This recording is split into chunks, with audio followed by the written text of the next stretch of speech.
Hello बच्चों, बहुत बहुत नमस्कार। स्वागत है सभी लोगों का आज के लेक्चर में। क्या मेरी आवाज आ रही है?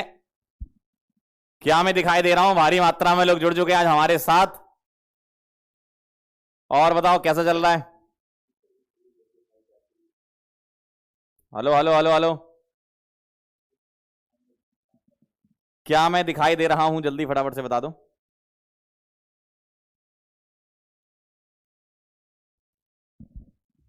Hello hello hello. क्या मैं दिखाई दे रहा हूं? जल्दी बताओ। थोड़े कमेंट बढ़ा देना। और थोड़ा सा बस। Hello hello hello hello. भारी मात्रा में लोग जुड़ चुके हैं आज हमारे साथ। नमस्कार नमस्कार। क्या आप सभी लोग रिवाइज करके आए हैं? क्या जल्दी फटाफट से बता दो। क्या आप सभी लोग वांट ऑफ फैक्टर रिवाइज करके आए हैं? मैंने आपको बोला था आज हम करेंगे ढेर सारी प्रैक्टिस और पढ़ेंगे Henry's law. Want of factor का कॉलिगेटिव प्रॉपर्टी में इंट्रोडक्शन भी करेंगे, ठीक है? क्योंकि अभी तक जो तुमने सवाल किए थे वो सवाल तुम्हारे होते थे ग्लूकोज, सुक्रोज, यूरिया टाइप के, जो नॉन डिसोसिएटिव इलेक्ट्रोलाइट हुआ करते थे, यानी कि सॉल्यूट हुआ करते थे, है ना? नॉन इलेक्ट्रोलाइट टूटते ही नहीं थे, तो वहां जरूरत ही नहीं थी आपको वांट ऑफ फैक्टर की। लेकिन अब आज हम वो सवाल करने वाले हैं जब हमारा वांट ऑफ फैक्टर इंट्रोड्यूस होगा और सॉल्यूट हमारा या तो डिसोसिएट हो रहा होगा या एसोसिएट हो रहा होगा, ठीक है? तो आज हम ढेर सारे सवाल करेंगे और देखना आप एक एक करके सवालों को सॉल्व करेंगे। रिफ्रेश कर लो आप सभी लोग। सभी लोग रिफ्रेश कर लीजिए। सभी लोग रिफ्रेश कर लीजिए। बच्चे कह रहे हैं आप दिख नहीं रहे हो, क्यों? रिफ्रेश कर लो, रिफ्रेश। क्या मैं दिखाई दे रहा हूं? रिफ्रेश कर लिए बेटा। सभी लोग जरा रिफ्रेश लिख देना जरा एक बार सभी लोग रिफ्रेश लिख दें ताकि सब लोगों को पता चल जाए कि रिफ्रेश करना है। जल्दी से।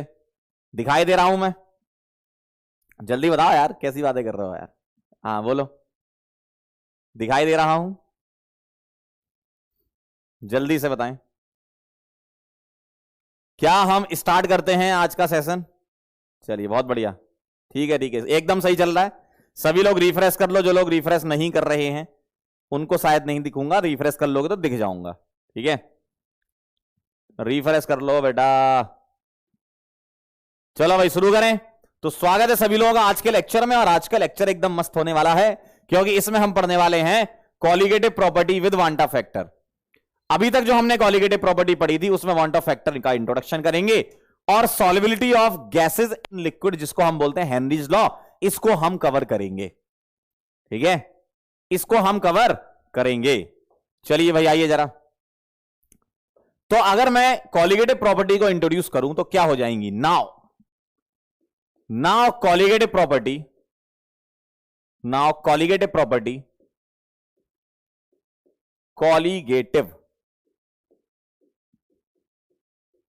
प्रॉपर्टीज जो अपनी बनेंगी, अब क्या बनेंगी उसके बारे में देखें जरा। अभी तक जो हमने पढ़ा था वो ऐसे इलेक्ट्रोलाइट हुआ करते थे जिनका I1 होता था, यानी कि जो टूटते नहीं थे, है ना? अब हम बात करेंगे जो टूट रहे होंगे, डिग्री ऑफ डिसोसिएशन वगैरह आ रहा होगा या आपको इलेक्ट्रोलाइट दिए जा रहे होंगे, तो हमारी कॉलिगेटिव प्रॉपर्टी क्या बनेंगी? Relative lowering in vapour pressure, जिसको हम लिखते थे P0A minus PS upon P0A, वो बन जाएगा I into NB by NA। For dilute solution हम सॉल्व किया करते हैं, है ना? फॉर डाइल्यूट सॉल्यूशन क्यों? क्योंकि NB upon NA plus NB होता है और आपको यहां सवाल ऐसे मिलेंगे कि NA बहुत ज्यादा होगा किससे? NB से, ठीक? तो हम नीचे NB को नेगलेक्ट कर सकते, तो NB बाय NA वैल्यू आपकी बनेगी। एलिवेशन इन बॉइलिंग पॉइंट, ये होता था आपका डेल्टा TB, तो इसमें I का मल्टीप्लाई कर दोगे KB इंटू M, नई कॉलिगेटिव प्रॉपर्टी ये बनेगी। डिप्रेशन इन फ्रीजिंग पॉइंट, क्या बनेगा बेटा? डेल्टा TF, क्या बोलोगे? I into KF into M, और ऑस्मोटिक प्रेशर पाई जो बनेगा वो बन जाएगा I इंटू CRT। तो आपको क्या करना है? वांट ऑफ फैक्टर से मल्टीप्लाई कर देना है बस, ठीक है? और ये बातें हम कैलकुलेट करते हैं फॉर डाइल्यूट सॉल्यूशन, ये वाली पहली वाली जो है, और डाइल्यूट सॉल्यूशन मान के ही हम न्यूमेरिकल सॉल्व किया करते हैं, हमारे जो आंसर आते हैं, ठीक है? क्लियर है एकदम? तो डाइल्यूट सॉल्यूशन मान के हम इसको सॉल्व करेंगे और सारी कॉलिगेटिव प्रॉपर्टी का हम मल्टीप्लाई कर चुके होंगे। क्यों कर चुके होंगे? क्योंकि हमारा सॉल्यूट डिसोसिएट या एसोसिएट होगा, उसके हिसाब से नंबर ऑफ आयंस भी चेंज हो जाएंगे, है ना, उसके हिसाब से नंबर ऑफ आयंस भी चेंज हो जाएंगे।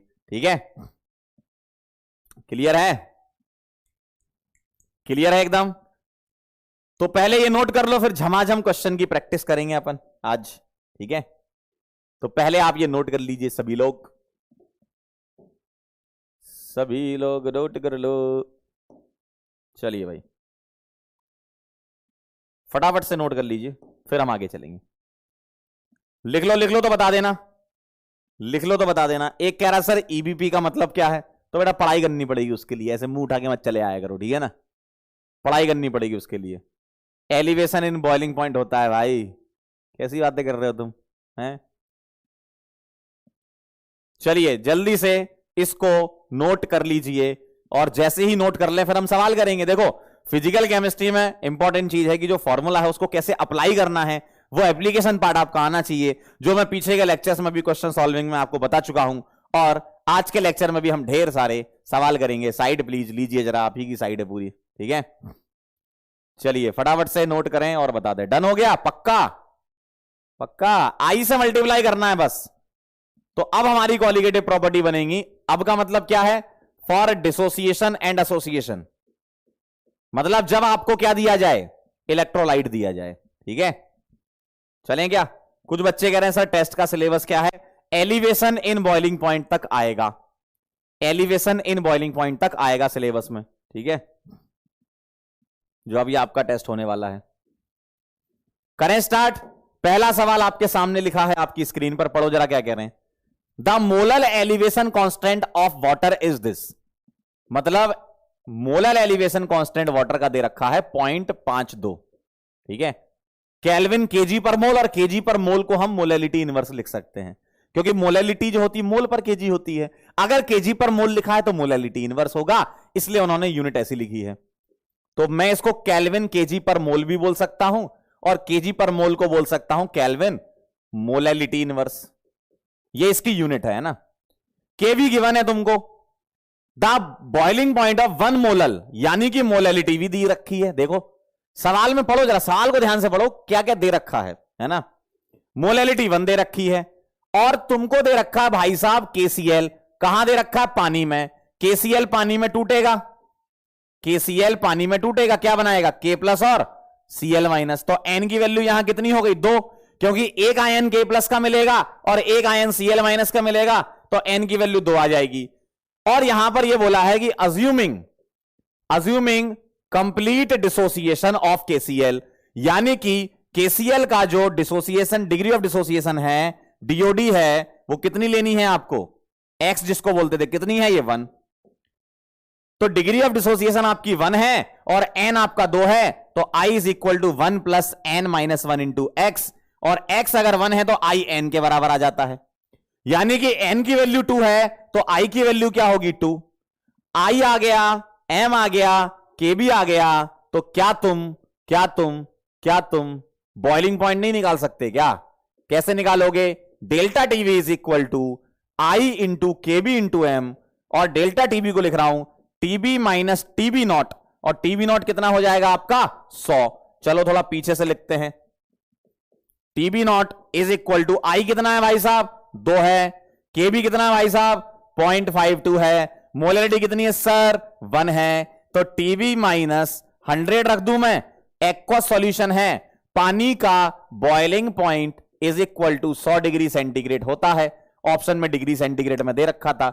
0.52 इंटू 2 कितना हो जाएगा बताओ जरा, ये हो जाएगा 1.04, तो टीबी कितना आ जाएगा, 100 उधर ले जाओ, 100 में ऐड कर रहे हो 1.04, तो बेटा टीवी कितना आ गया अंकल 101.04, सही है 101.04 डिग्री सेंटीग्रेड में आपका आंसर आ जाएगा। आसान है, बस तरीका देख लो क्या लगाया, आसान है, बस तरीका देख लो क्या लगाया। Second is the right answer, देख लो जरा एक बार, मैंने क्या निकाला, आई निकाला, एक्स मेरा 1 दे रखा था, तो आई और एन बराबर हो जाएंगे, और डेल्टा टीबी का फॉर्मूला लगाएंगे आई into K B into M. Put कर दो ना यार, इतनी कौन सी बड़ी बात लिख दी मैंने, हैं ऐसी कौन सी बड़ी बात लिख दी मैंने, सही है ना।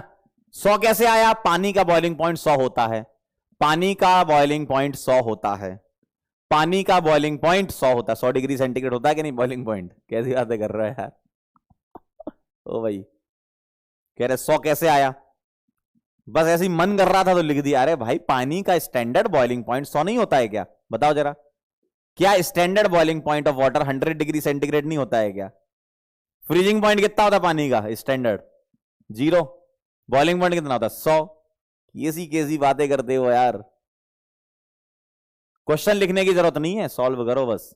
सवाल आए सॉल्व करना चालू कर देना। इजी है, बहुत बढ़िया, वेरी नाइस। ठीक बेटा, डिग्री ऑफ डिसोसिएशन एक्स होता है, इसको एक्स बोलते हैं डिग्री ऑफ डिसोसिएशन को। वो बंदे रखी है क्यों? क्योंकि बोला 100% अज्यूम करना, कंप्लीट डिसोसिएशन। कंप्लीट डिसोसिएशन तो एक्स की वैल्यू 1 होगी ना। हाँ, पूरा ही टूट गया तो डिग्री ऑफ डिसोसिएशन 1 आपको बोल रखा है पहले से ही। ठीक है, डिग्री ऑफ डिसोसिएशन आपको 1 बोल रखा है। x1 कहां से आया? कंप्लीट डिसोसिएशन की वजह से आया। जब कोई भी सॉल्यूट पूरा डिसोसिएट हो गया, इसका मतलब उसकी डिग्री क्या है? 100% डिसोसिएशन की डिग्री है। ठीक है, 100% डिग्री है। क्लियर है?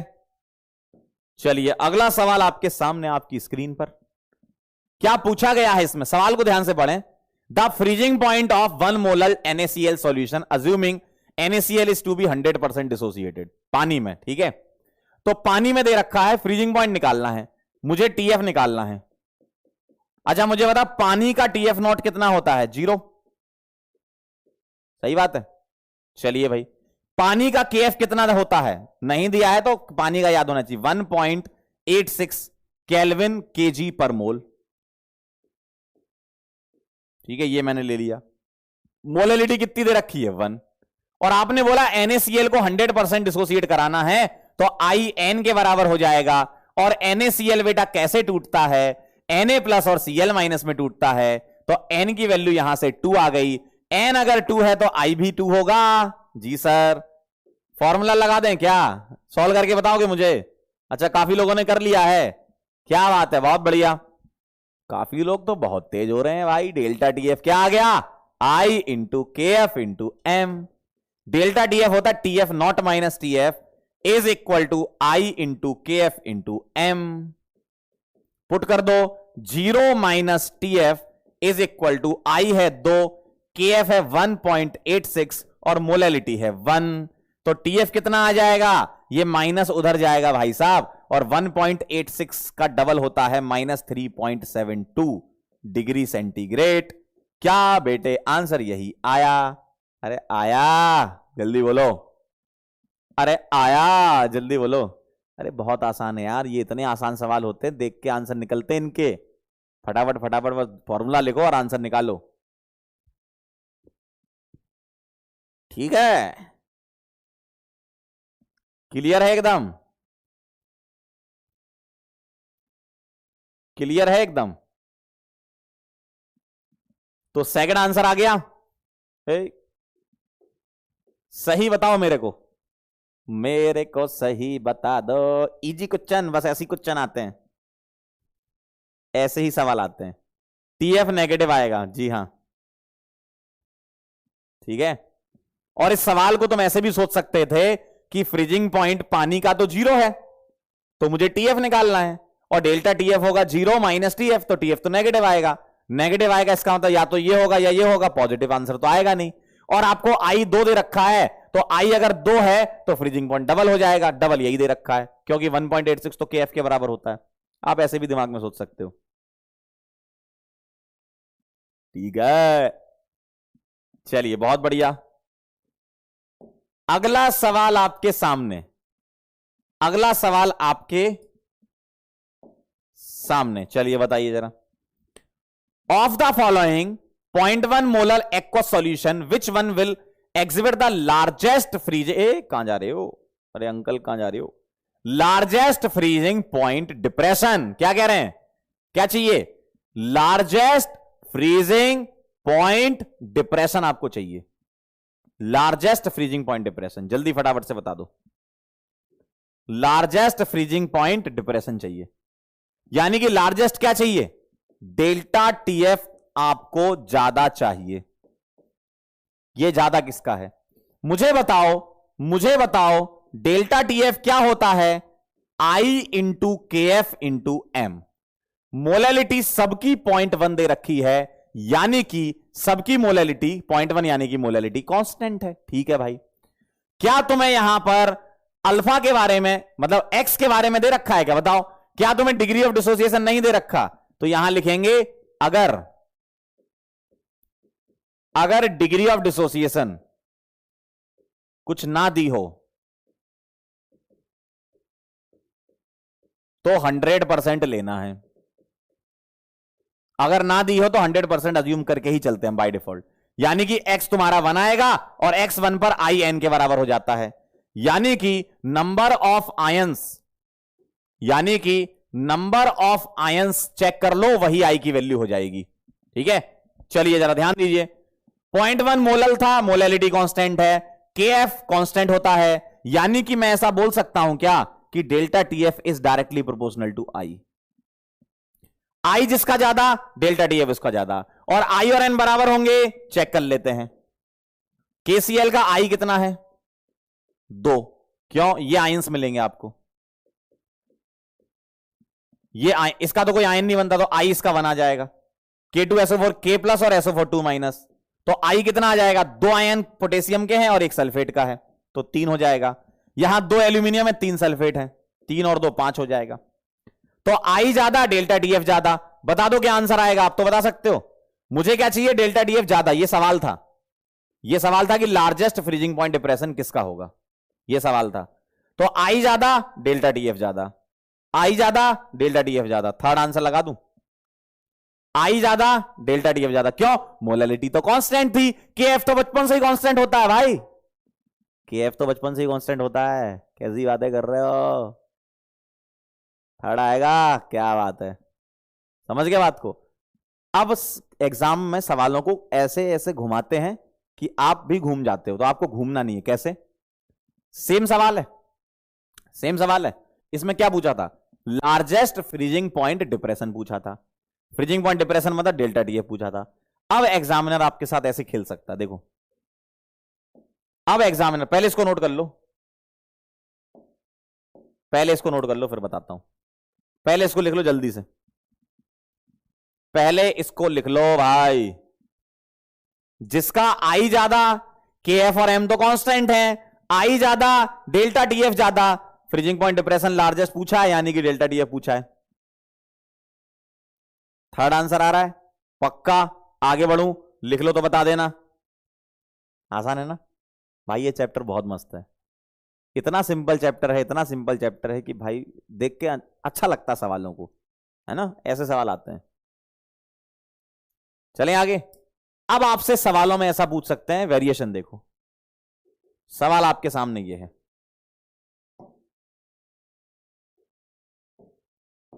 देखना जरा। सवाल ये है, अब मैंने यहां से डिप्रेशन हटा दिया और मैंने अब सवाल आपसे यह पूछा है, अब बताओ कैसे करेंगे। सवाल चेंज कर दिया मैंने थोड़ा सा, बताओ जरा। अब बताओ कैसे करेंगे, बोलो। अब पूछा लार्जेस्ट फ्रीजिंग पॉइंट, यानी कि आपसे पूछा टीएफ ज्यादा। ठीक है, यह सवाल है। अब मुझे एक बात बताओ, डेल्टा टीएफ क्या होता है? टीएफ नॉट माइनस टीएफ होता है। सही है, डेल्टा टीएफ क्या होता है? TF not minus TF. तो अगर मैं टीएफ यहां से निकालूं तो मैं क्या ऐसे लिख सकता हूं? इसको इधर और इसको इधर ले गए, ठीक। अब ध्यान सुनना, अगर टीएफ ज्यादा आए तो उसके लिए जरूरी क्या है कि माइनस वाली वैल्यू कम हो। सही बात है ना भाई, माइनस वाली वैल्यू कम होगी तो ये ज्यादा आएगा। तो टीएफ अगर ज्यादा तो डेल्टा टीएफ क्या आना चाहिए? कम। और लॉजिकली भी सोच लो, आपसे पूछा लार्जेस्ट फ्रीजिंग पॉइंट किसका आएगा? जिसका डिप्रेशन कम होगा। डिप्रेशन मतलब सब्ट्रैक्ट करना कुछ, जिसका सब्ट्रैक्शन या डिप्रेशन कम होगा उसका फ्रीजिंग पॉइंट ज्यादा। सही है, तो मैं ऐसे बोलूंगा टीएफ अगर ज्यादा तो डेल्टा टीएफ कम, और डेल्टा टीएफ कम यानी कि आई की वैल्यू क्या होनी चाहिए? कम।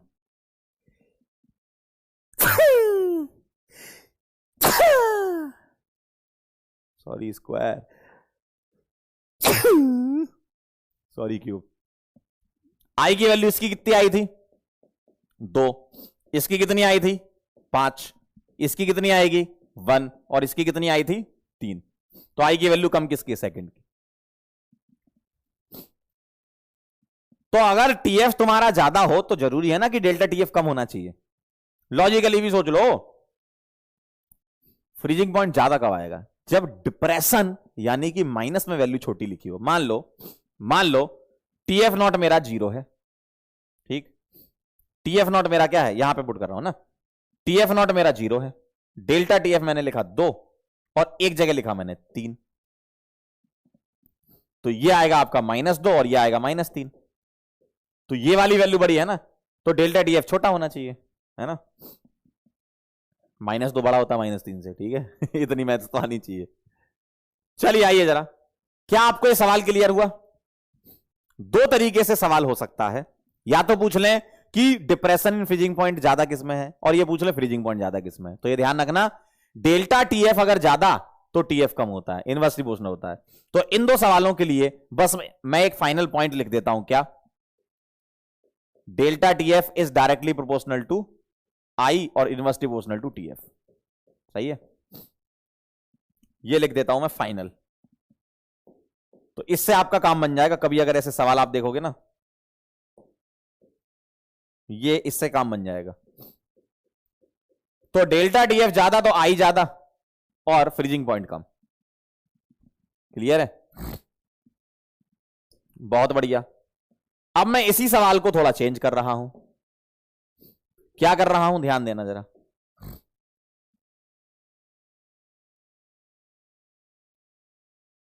Largest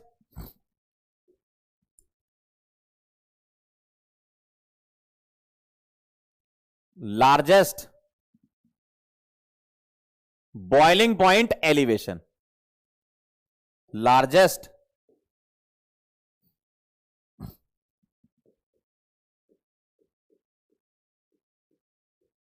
boiling point elevation. बताओ जरा, लार्जेस्ट बॉइलिंग पॉइंट एलिवेशन, ऐसा सवाल पूछ सकते हैं। लार्जेस्ट बॉइलिंग पॉइंट एलिवेशन, बोलो क्या आएगा आंसर? अरे बोलो भाई, अब तो सीख गए। लार्जेस्ट बॉइलिंग पॉइंट एलिवेशन मतलब डेल्टा टीबी ज्यादा, और डेल्टा टीबी क्या होता है? I into KB into M. M constant, KB constant, यानी कि delta TB is directly proportional to I. तो आई अगर ज्यादा होगा तो डेल्टा टीबी आपका ज्यादा होगा। आई ज्यादा तो डेल्टा टीबी ज्यादा। आई चेक कर लो किसका ज्यादा था। इसका आई कितना आया था? आई आई आई आई आई आई। इसका आया था 5, इसका आया था 1 और इसका आया था 3। तो जिसका आई ज्यादा उसका डेल्टा टीबी ज्यादा। समझ रहे हो सवाल की कनेक्ट? समझो, फील समझो सवाल का। बहुत आसान है भाई, देख के आंसर आते हैं। काफी लोगों के आंसर आ भी रहे हैं, जिनके नहीं आ रहे उनने दिमाग बंद कर रखा है। ऐसे ऐसे दिमाग खोलो, दिमाग खोलो, सही से बैठो, लेटो मत, ऐसे सीधे बैठो, सीधे बैठ, सीधे बैठो भाई। चलो भाई, क्लियर है एकदम? आ गया था आंसर? अब देखना जरा, अब देखना जरा। इसी सवाल को मैं ऐसे कर रहा हूं।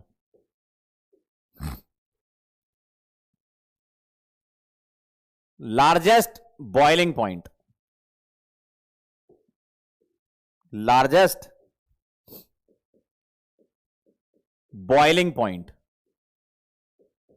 बताना जरा। देखो, टीबी ज्यादा चाहिए, यह सवाल पूछा है। डेल्टा टीबी क्या होता है? डेल्टा टीबी क्या होता है बताओ? Delta TB is equal to I into KB into M. सही है? और डेल्टा टीबी को मैं ऐसे लिखता हूं, TB minus TB not, TB minus TB not. TB चाहिए मुझे तो मैं टीबी नॉट को इधर ले जाऊं, तो TB naught plus delta TB. अब मुझे एक बात बताओ, अगर टीबी ज्यादा तो अब प्लस हो रहा है कुछ भाई, वहां माइनस हो रहा था, यहां कुछ प्लस हो रहा है भाई। तो टीबी ज्यादा तो डेल्टा टीबी ज्यादा, यानी कि एक सिंगल स्टेटमेंट यहां भी मैं लिख सकता हूं, क्या, ध्यान से देखिए, delta TB is directly proportional to I is directly proportional to TB. सही बात है, बॉइलिंग पॉइंट भी तो ज्यादा होगा, यानी कि इसका आई कितना आया था केसीएल का 2, इसका कितना आया था 5, इसका कितना आया था 1 और इसका कितना आया था 3। Third answer again. तो एलिवेशन इन बॉइलिंग पॉइंट और boiling point same answer, depression in freezing point और फ्रीजिंग पॉइंट अपोजिट आंसर, क्योंकि वहां पर माइनस आता है यहां प्लस आता है, कुछ जोड़ रहे हो ना। तो टीबी ज्यादा कब आएगा, जब डेल्टा टीबी ज्यादा होगा तभी तो टीबी बढ़ेगा, प्लस आ रहा है यहां पर। क्लियर है एकदम, जनता पलट गई, जनता सोच रही थी वैसे ही हो जाएगा। बेटा सुनो, दो नाम है, डिप्रेशन और एलिवेशन। डिप्रेशन मतलब कम होना, एलिवेशन मतलब बढ़ना।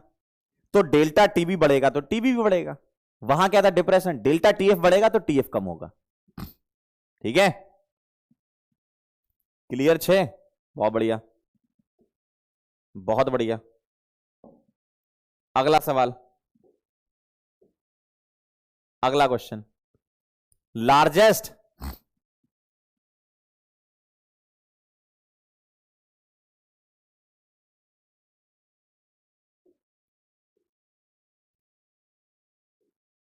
और यहां मैं मोलर की जगह मोलर कर देता हूं।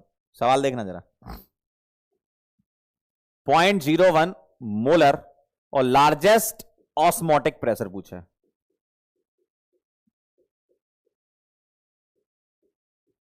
ठीक है,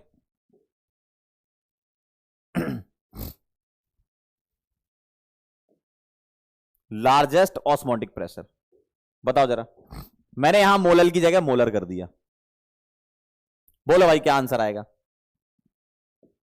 पाई ज्यादा चाहिए, ठीक है, पाई इज इक्वल टू क्या होता है आईसीआरटी। अगर कुछ नहीं दिया है तो रिमेनिंग कंडीशन कांस्टेंट, जैसे टेम्परेचर के बारे में नहीं बोला, कांस्टेंट मान लेंगे, है ना, आर बचपन से कांस्टेंट होता है, कॉन्सेंट्रेशन 0.1 मोलर कांस्टेंट दे रखी है। तो अगर मैं ऐसे लिखूं तो सही है, यानी कि पाई ज्यादा कब आएगा, जब आई ज्यादा आएगा। ठीक है, तो यहां पर ये स्टेटमेंट ध्यान रखिएगा।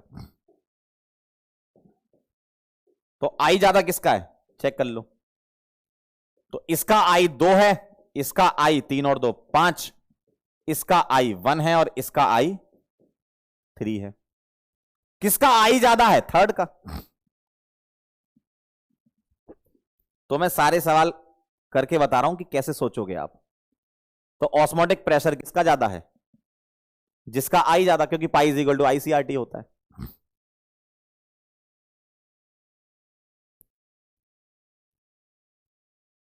समझे कह रहा बेचारा क्वेश्चन फंस गया आज तो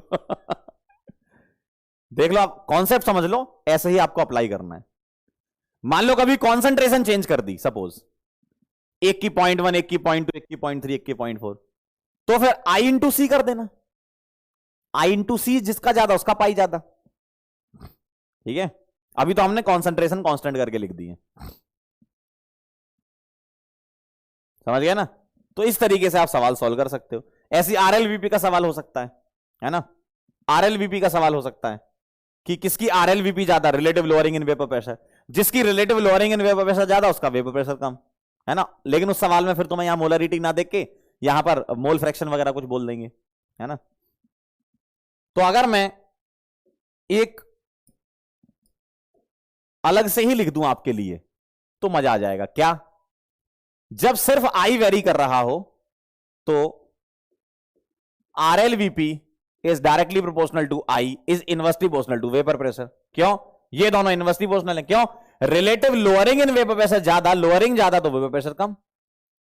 अगर मैं लिखूं delta TB directly proportional to I और directly proportional to TB, delta TF लिखूंगा directly proportional to I inversely proportional to TF, pi लिखूंगा डायरेक्टली प्रोपोर्शनल टू आई। तो ये आपके फाइनल ओपी पॉइंट्स, अगर आप चाहो तो ऐसे एक साथ एक पेज में लिख सकते हो, जो इस टाइप के सवालों में आपकी मदद करेंगे। कभी भी ऐसे सवाल आ जाए जिसमें सिर्फ आई से चेक करना हो तो आप आराम से सॉल्व कर सकते हो। क्लियर है, चलो आगे चलते हैं, डिफरेंट टाइप का कुछ सवाल करते हैं।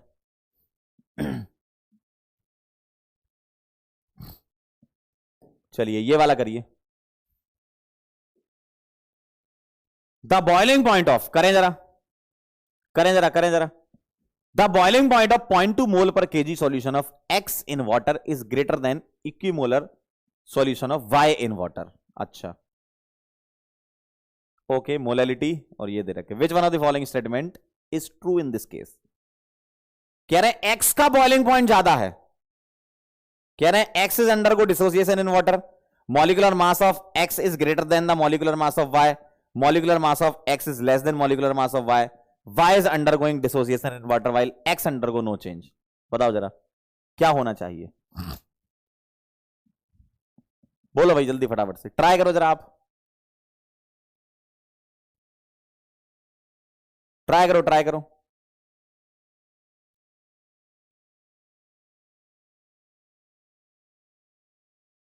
क्या होना चाहिए? फटाफट से बोलो, बोलो बोलो बोलो बोलो बोलो।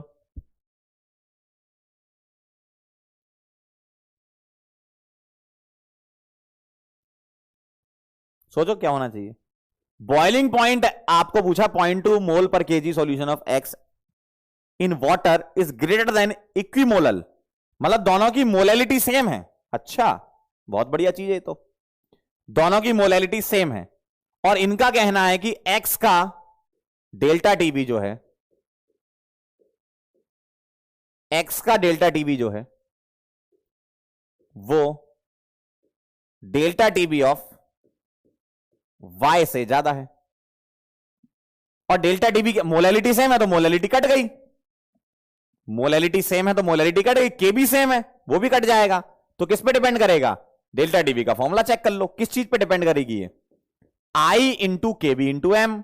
एम कॉन्स्टेंट है, सेम ही बोला, इक्विमोलल बोला है ना, सेम है, यानी कि एम सेम है के बी सेम है, यानी कि delta TB directly proportional to I.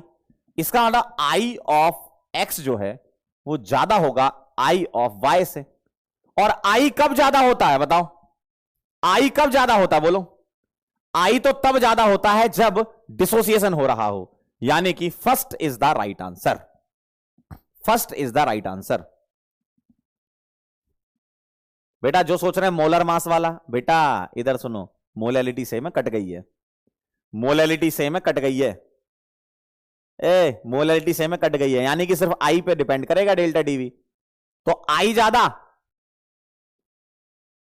तो डेल्टा टीवी ज्यादा। और आप बोलो सर बॉइलिंग पॉइंट बोला है, तो भाई सीधी सी बात है, डेल्टा टीवी मतलब अगर डेल्टा टीवी ज्यादा होगा तो टीवी भी ज्यादा होगा ना, है ना।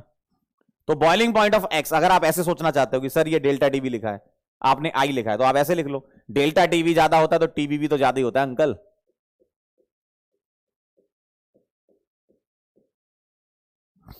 और वो किस बात पे डिपेंड करेगा? आई पे। किस बात पे डिपेंड करेगा? आई पे। अगला सवाल, सवाल को पढ़ें और ट्राई करें, सवाल को पढ़ें जल्दी से, सवाल को पढ़ें जरा। 0.2 मोलल, ओहो मतलब मोलैलिटी 2, सॉरी 0.2, 20% आयोनाइज कह रहे हैं, यानी कि आपको एक्स दे रखा है 0.2, ठीक है। वीक एसिड दे रखा है HX, तो N की वैल्यू 2 हो जाएगी, क्यों? एक H प्लस का आयन, एक X माइनस का आयन। फ्रीजिंग पॉइंट इसका निकालना है, तो पहले डेल्टा TF निकाल लो, फिर फ्रीजिंग पॉइंट निकाल लेंगे। मैं लिख देता हूं क्या क्या दिया है, फिर आप सॉल्व करके बता देना। जिन लोगों को समझ आ गया वो डायरेक्ट क्वेश्चन को पढ़ के सॉल्व करें। 0.2 molal, molality 0.2, aqua solution of weak acid HX, तोड़ लो, H प्लस और X माइनस, N की वैल्यू कितनी हो गई? 2 आयन मिल गए। 20% बोल रखा है आयोनाइज्ड, यानी कि 20% है तो X की वैल्यू 0.2 आ गई, 20% मतलब 0.2। अब डिसोसिएशन से I निकाल लो, कैसे? 1 plus N minus 1 into x, तो 1 प्लस 2 माइनस 1 इंटू एक्स, और ये आ गया आपका 1 प्लस एक्स, यानी कि 1 प्लस 0.2 यानी कि 1.2।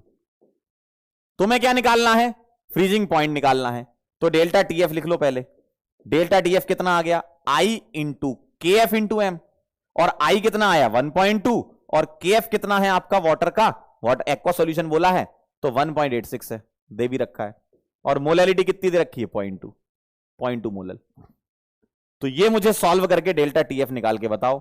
और डेल्टा TF आ जाएगा तो आप क्या करोगे, TF नॉट माइनस TF यहां लिखोगे, ये सॉल्व कर लो जरा, यहां कितना आ रहा है। और TF नॉट 0 होता है पानी का, तो यहां से TF आ जाएगा, मतलब आंसर नेगेटिव में कर देना। जो भी डेल्टा TF तुम्हारा आया उसका आंसर नेगेटिव कर देना। कितना आया, 0.45 आ रहा है। जनता कह रही है कि सर 0.45 आ रहा है ये, और अगर ये 0.45 आ रहा है तो हमारा TF जो है वो आ जाएगा -0.45 डिग्री सेंटीग्रेड। फर्स्ट लगा देता हूं अगर आपने 0.45 निकाला है तो। सवाल समझे क्या था, डेल्टा TF निकालो, उसके लिए आई की जरूरत पड़ेगी। आई कहां से आ रहा है, इधर से, ये जो किया ना खेल अपन ने, ये आई के लिए किया है। 1 + n-1 × x आयोनाइजेशन या डिसोसिएशन के लिए, ठीक है। तो डिसोसिएशन के लिए ये फॉर्मूला होता है। क्लियर है एकदम। x कैसे आया, दे रखा है, 20% लो, और आसान कर देते हैं, मतलब तुम्हारे लिए दिमाग तुम्हारा कम चलता है ना। कौन था ये भाई, 20% मतलब डिवाइड बाय 100, x कितना है 0.2। बेटा थोड़ा दिमाग मत खोलो, चाय पी के बैठा करो यार, कैसी बातें कर रहे हो। चाय साय पी के बैठा करो तो अच्छा लगेगा तुमको थोड़ा सा। सवाल में सब दे रखा है, तुमको फॉर्मूला भी पता है। अगर तुम लिखोगे नहीं कुछ नहीं होगा, देखने से सवाल नहीं होगा, तुमको लिखना पड़ेगा, सॉल्व तो करोगे ना इसको थोड़ा सा, ठीक है। चमकिस क्या बात है, बहुत बढ़िया, very nice, very good.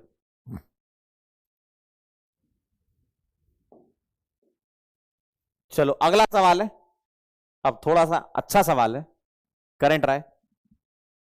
72.5 gram phenol is dissolved in 1 kg of solvent which lead to dimerization. देखो सवाल में दे रखा है कि फिनॉल डाइमराइज होता है and freezing point is lowered by 7 kelvin, मतलब डेल्टा TF दे रखा है।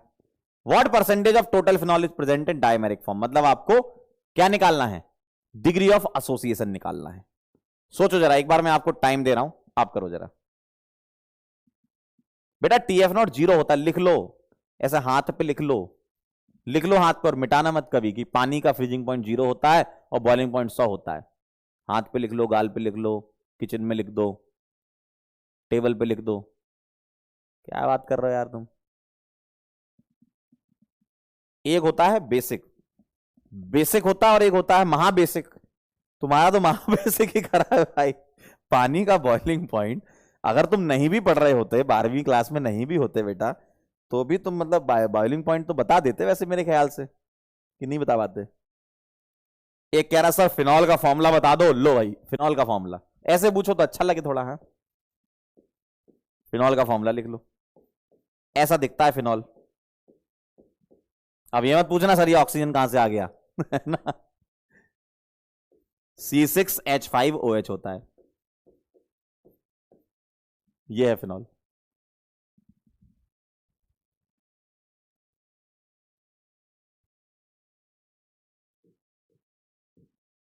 लवली कुमारी का आज बर्थडे, सभी लोग हैप्पी बर्थडे बोल देना जरा इसको। लवली बेटा सभी लोगों को एक एक पेटीज और एक छोटी कोल्ड ड्रिंक घर पे भिजवा देना उनके। चलो करो, सॉल्व करो भाई। C6H5OH फिनॉल होता है, करो भाई, ट्राई करोगे तो अच्छा लगेगा। अगर ये सवाल कर लिया मतलब तुम एकदम खेल सही चल रहा है तुम्हारे जीवन में।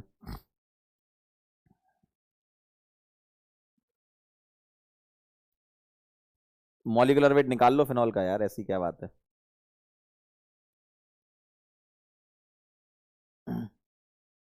C6H5OH 12 × 6 कितना होता है, 72, और 6 78, 78 और 16 94, 94 होगा।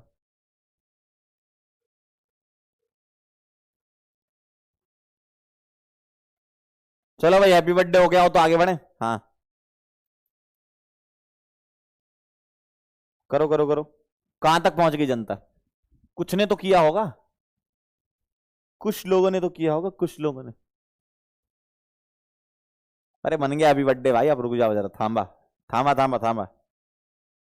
क्या कह रहे हैं आपसे? वजन दिया फिनॉल का, फिनॉल का वजन दिया है, कितना दिया है? 72.5। ठीक है, सॉल्यूट है ये, 1 kg सॉल्वेंट में डिसॉल्व किया गया है, 1 kg सॉल्वेंट में डिसॉल्व किया गया है।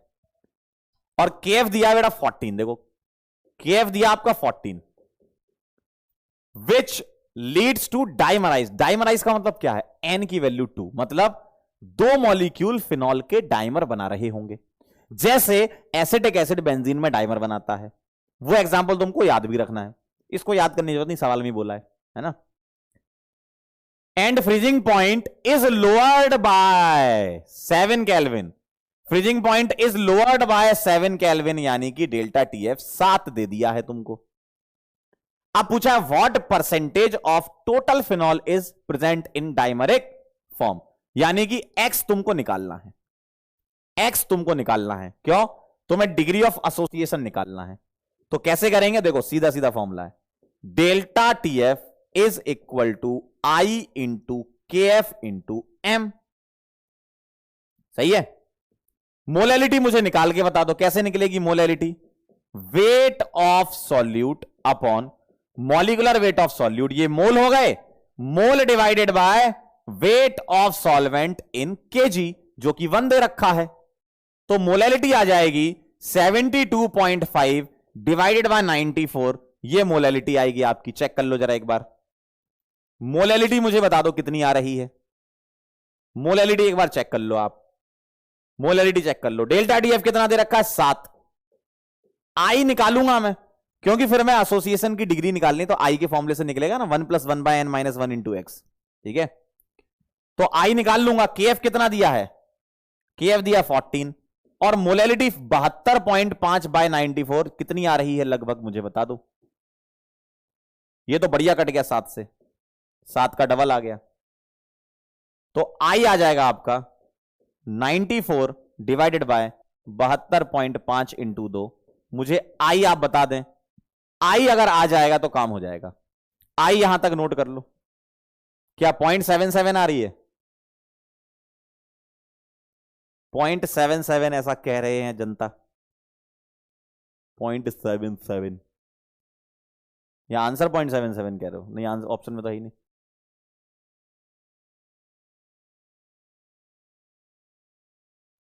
एम कितना? 0.77 मोलैलिटी, जो भी है यहां निकाल के इधर पुट करके आई निकाल लोगे।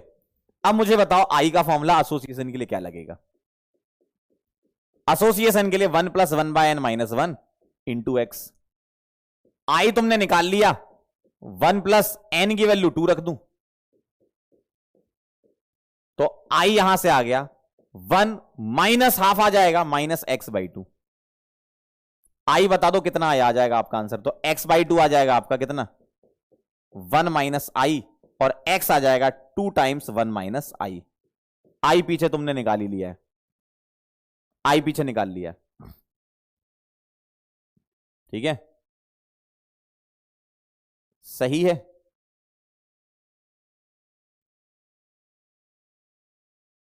सही है एकदम। ठीक है, तो आप इसको नोट करके मुझे कैलकुलेट भी करके बता देना। ठीक है, फटाफट से इसको लिख लो, फटाफट से इसको लिख लो कितना आएगा, और मेरे को आंसर बता। नोट करो पहले इसको, वेट दिया था, वेट से मोल निकाला, मोल से मोलैलिटी निकाली। ठीक है, डेल्टा टीएफ 7 दे रखा था, केएफ 14 दे रखा था, आई निकाला, फिर हमने आई का फॉर्मूला लगा के एक्स निकाल लिया। एसोसिएशन इसलिए क्योंकि बोल रखा है। डाइमराइजेशन का मतलब एसोसिएशन, डाइमर बनना मतलब 2 मॉलिक्यूल जुड़ना। ठीक है,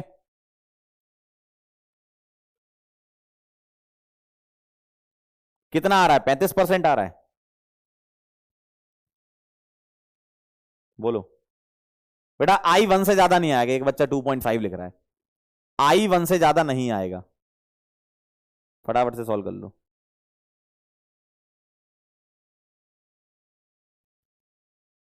देखो एसोसिएशन में तो आई 1 से कम आएगा ना, ज्यादा तो आएगा नहीं। देखो 94 डिवाइडेड बाय 72.5 × 2।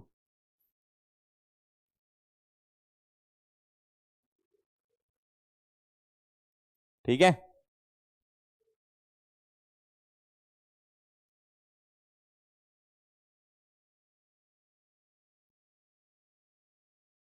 कुछ कह रहे हैं 0.62, कुछ 0.77। देख लो, तरीका मैंने बता दिया। यहां से आई निकला, आई को यहां पुट कर दो, यहां पुट कर दो फाइनल। ये तो अपन ने सॉल्व करके दिखा दिया है ना। आई को यहां पुट कर लो।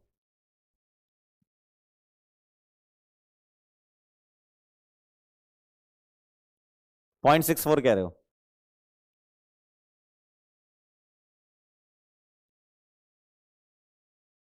पक्का?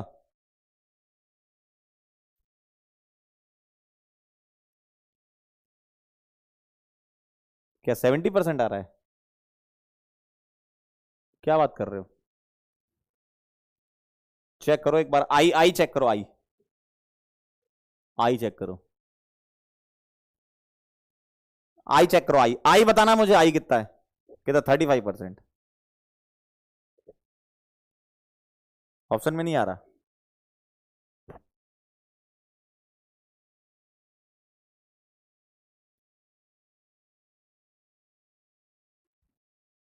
ऐसा कैसे हो गया? सवाल पढ़ लो एक बार। 72.5% phenol is dissolved in 1 kg of solvent, ठीक है, which lead to dimerization. N की वैल्यू 2 है, डाइमर बना रहा है। And freezing point is lowered by 7, ये भी सही है, delta T F. What percentage of total phenol is present in dimeric form?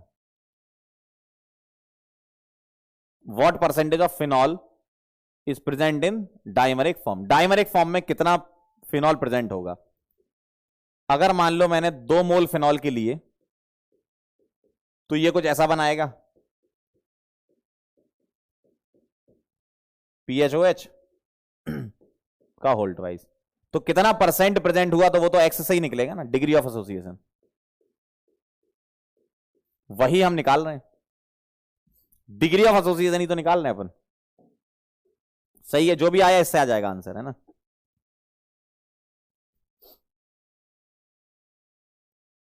कितने लोगों का 70% आ रहा है फाइनल आंसर? मुझे जरा एक बार बता दो,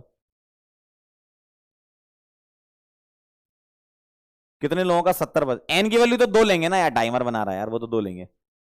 कितने लोगों का 70% आ रहा है फाइनल आंसर? एक्स की वैल्यू, क्या बात कर रहे हो?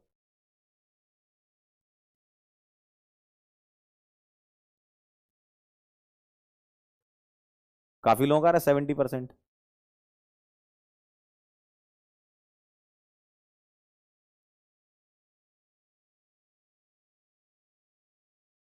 कुछ 30% भी कह रहे हैं।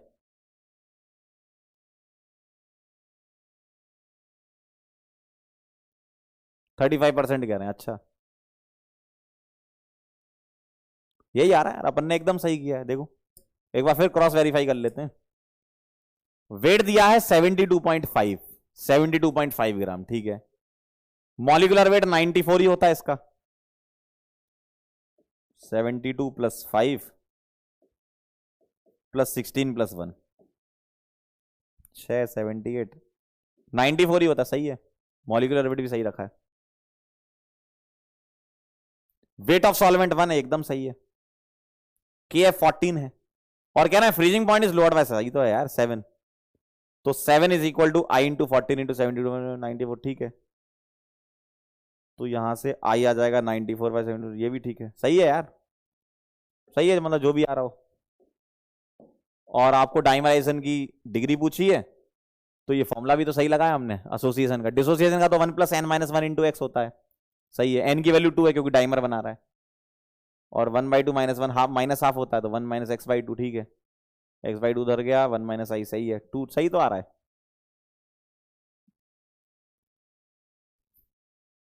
हाँ, ऑप्शन चलो ठीक है, मतलब तरीका तो सही है ना। चलो आप कह रहे हो x की वैल्यू जो है 70%, ठीक है।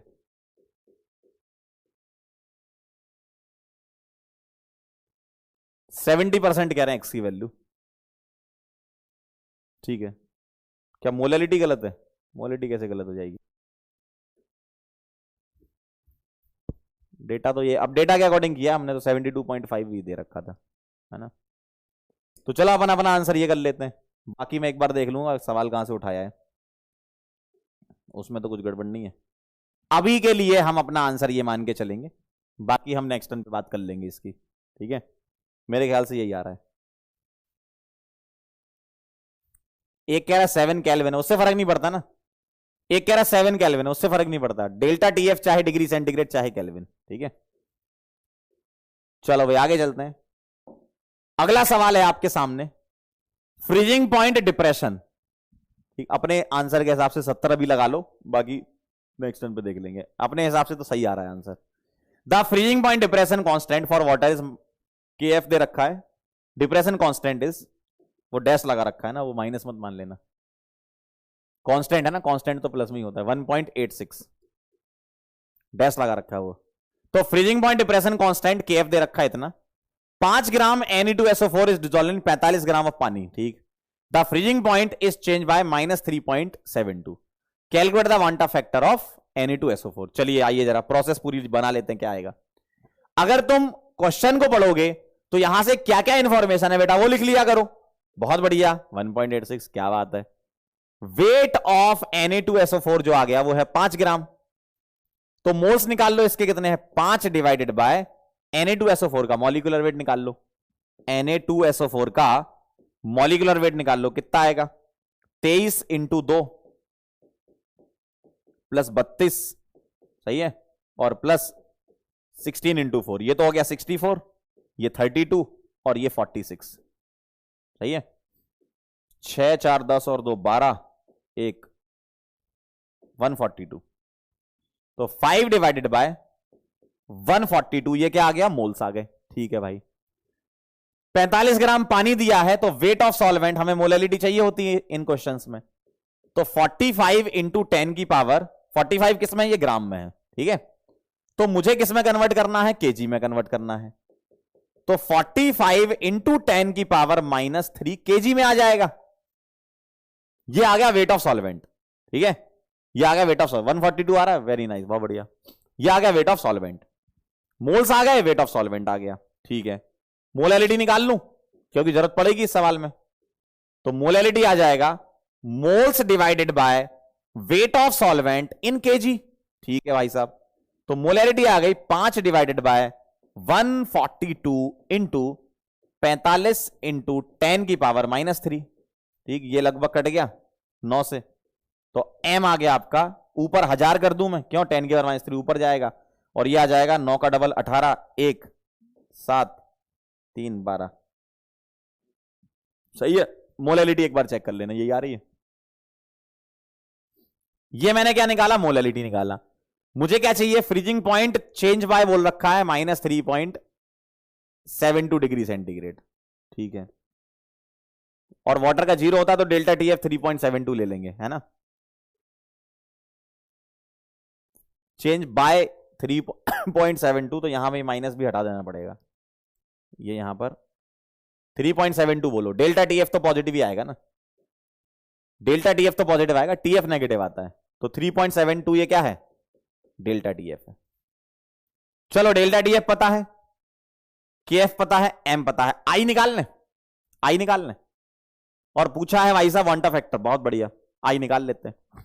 आइए जरा, ये नोट कर रहे हो क्या, ये नोट कर रहे हो क्या, ये नोट कर रहे हो क्या, कई लोगों ने आंसर निकाल लिया, बहुत बढ़िया, चेक कर लेते। ये नोट कर रहे हो, जल्दी बताओ, लिख रहे हो तो बता दो जल्दी फटाफट से, अरे जल्दी लिखो ना। केएफ दिया है, एम निकाल लिया, डेल्टा टीएफ दिया, आई निकाल लेंगे, delta TF is equal to I into KF into M से, डन।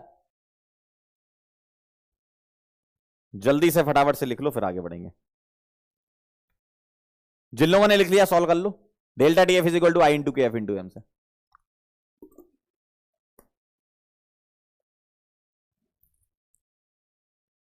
$45 ग्राम पानी था ना, तो वो हो जाएगा 45 इंटू 10 की पावर -3 kg। डन हो जाए तो बता देना, डन डन डन डन। चलो अब मैं लिखूंगा डेल्टा टीएफ आई into K F into M, और डेल्टा टीएफ तुमको कितना दे रखा है भाई, 3.72, ठीक है भाई 3.72। आई निकालना है, के एफ है 1.86, और मोलैलिटी कितनी आई थी, 1000 बाय 1278,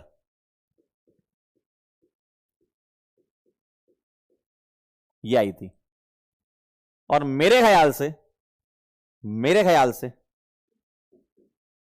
1.86 और ये डबल होगा लगभग, नहीं नहीं एग्जैक्ट डबल ही हो रहा है। हाँ, तो आई आ जाएगा आपका 1278 इंटू 2 डिवाइडेड बाई 1000। तो ये काफी आसान सा कैलकुलेशन हो गया।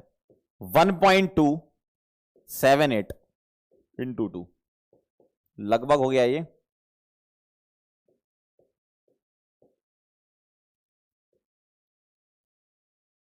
$2.55 है ऐसा कुछ ऑप्शन?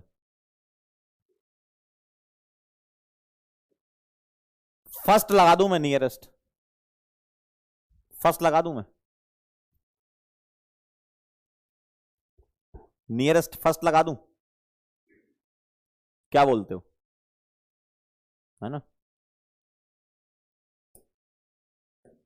2.556 आ रहा है मेरा, आपका कितना आ रहा है ना? 2.556 मतलब 2.6 के आसपास। डन है। Delta D F is equal to I into K F into M लगाया अपन ने, और क्या। चले आगे, सेम आ रहा है, चलो ठीक है, बहुत बढ़िया, बहुत सही। हो जाए तो बता दो ये, फिर अपन अगला सवाल करते हैं। तो बस क्वेश्चन की प्रैक्टिस कर लोगे तो काम हो जाएगा। सवाल देख लो कैसे कैसे। देखो तुम्हें वहां तो दिक्कत नहीं आएगी कि कौन सा फॉर्मूला लगाना है, सवाल को पढ़ोगे तो सवाल पढ़ते समझ में आ जाता है कि डेल्टा टीएफ लगाना है, कि डेल्टा टीबी लगाना है, कि आरएलवीपी लगाना है, कि ऑस्मोटिक प्रेशर लगाना है। ठीक है, आगे बढ़े। चलो अगला सवाल एक करते हैं और। 20 ग्राम एक बाइनरी इलेक्ट्रोलाइट दे रखा है। सर ये बाइनरी का मतलब क्या होता है? बाइनरी इलेक्ट्रोलाइट मतलब, बाइनरी इलेक्ट्रोलाइट मतलब जिसमें दो आयन होते हैं, जैसे ए बी। ए बी टूटेगा किसमें? ए प्लस और बी माइनस। तो एन की वैल्यू कितनी होती है? 2। इसको बोलते हैं बाइनरी। बाई मतलब 2, ठीक है, बाई मतलब 2, ठीक है। मोलर मास दे रखा है 100, ठीक है। डिजॉल्व इन 500 ग्राम पानी, the freezing point of solution is -0.74। Freezing point minus में है, हो सकता है ना, फ्रीजिंग पॉइंट माइनस में होगा। के एफ दे रखा है इतना, देन डिग्री ऑफ आयोनाइजेशन या डिसोसिएशन निकालना है। अच्छा, फ्रीजिंग पॉइंट का फॉर्मूला तो लगेगा, delta T F is equal to I into K F into M. क्या क्या दे रखा है? वेट ऑफ सॉल्यूट दे रखा है कितना? 20 ग्राम, ठीक। मॉलिकुलर वेट ऑफ सॉल्यूट दे रखा है कितना? 100 ग्राम। क्या तुम यहां से मोल्स ऑफ सॉल्यूट निकाल लोगे? 20/100 1/5, मोल्स ऑफ सॉल्यूट 1/5, ठीक है। सॉल्वेंट दे रखा है 500 ग्राम, सॉल्वेंट दे रखा है 500 ग्राम, 500 ग्राम मतलब आधा किलो, तो सॉल्वेंट का वजन आ जाएगा आधा किलो, ठीक है भाई। मोलैलिटी निकाल लो, मोलैलिटी आ जाएगी NB upon W A. NB कितना है? 1/5, डब्ल्यू ए कितना है? 1/2, तो ये 2/5 आ जाएगी मोलैलिटी, सिंपल एकदम। डेल्टा टीएफ कैसे निकलेगा?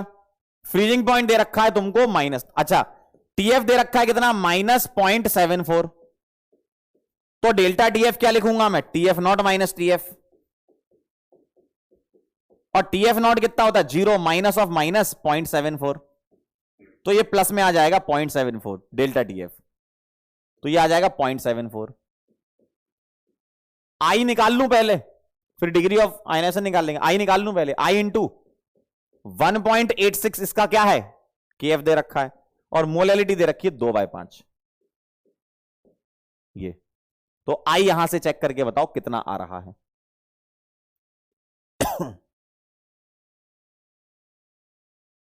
आई मुझे बता दो कितना आ रहा है। ये आ जाएगा 0.74 इंटू 5 अपॉन 1.86 इंटू 2, ये आई आएगा आपका 0.36, और इंटू 5 करके डिवाइड कर लो जरा, कितना आ रहा है आई? आई कितना आ रहा है?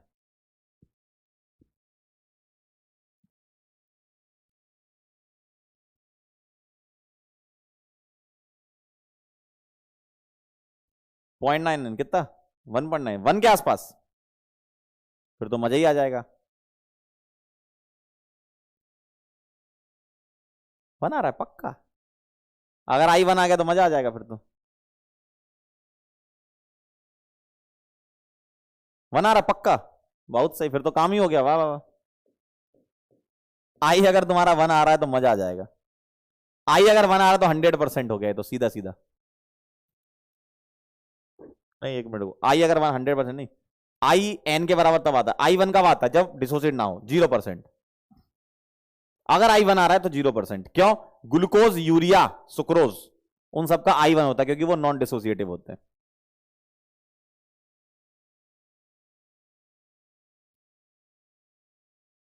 अगर आई वन आ रहा है तुम्हारा, आ रहा है क्या? ये कह रहा नहीं आ रहा वन, वन के आसपास आ रहा है। 0.74 × 5, एक बार करके देख लेते हैं इसको।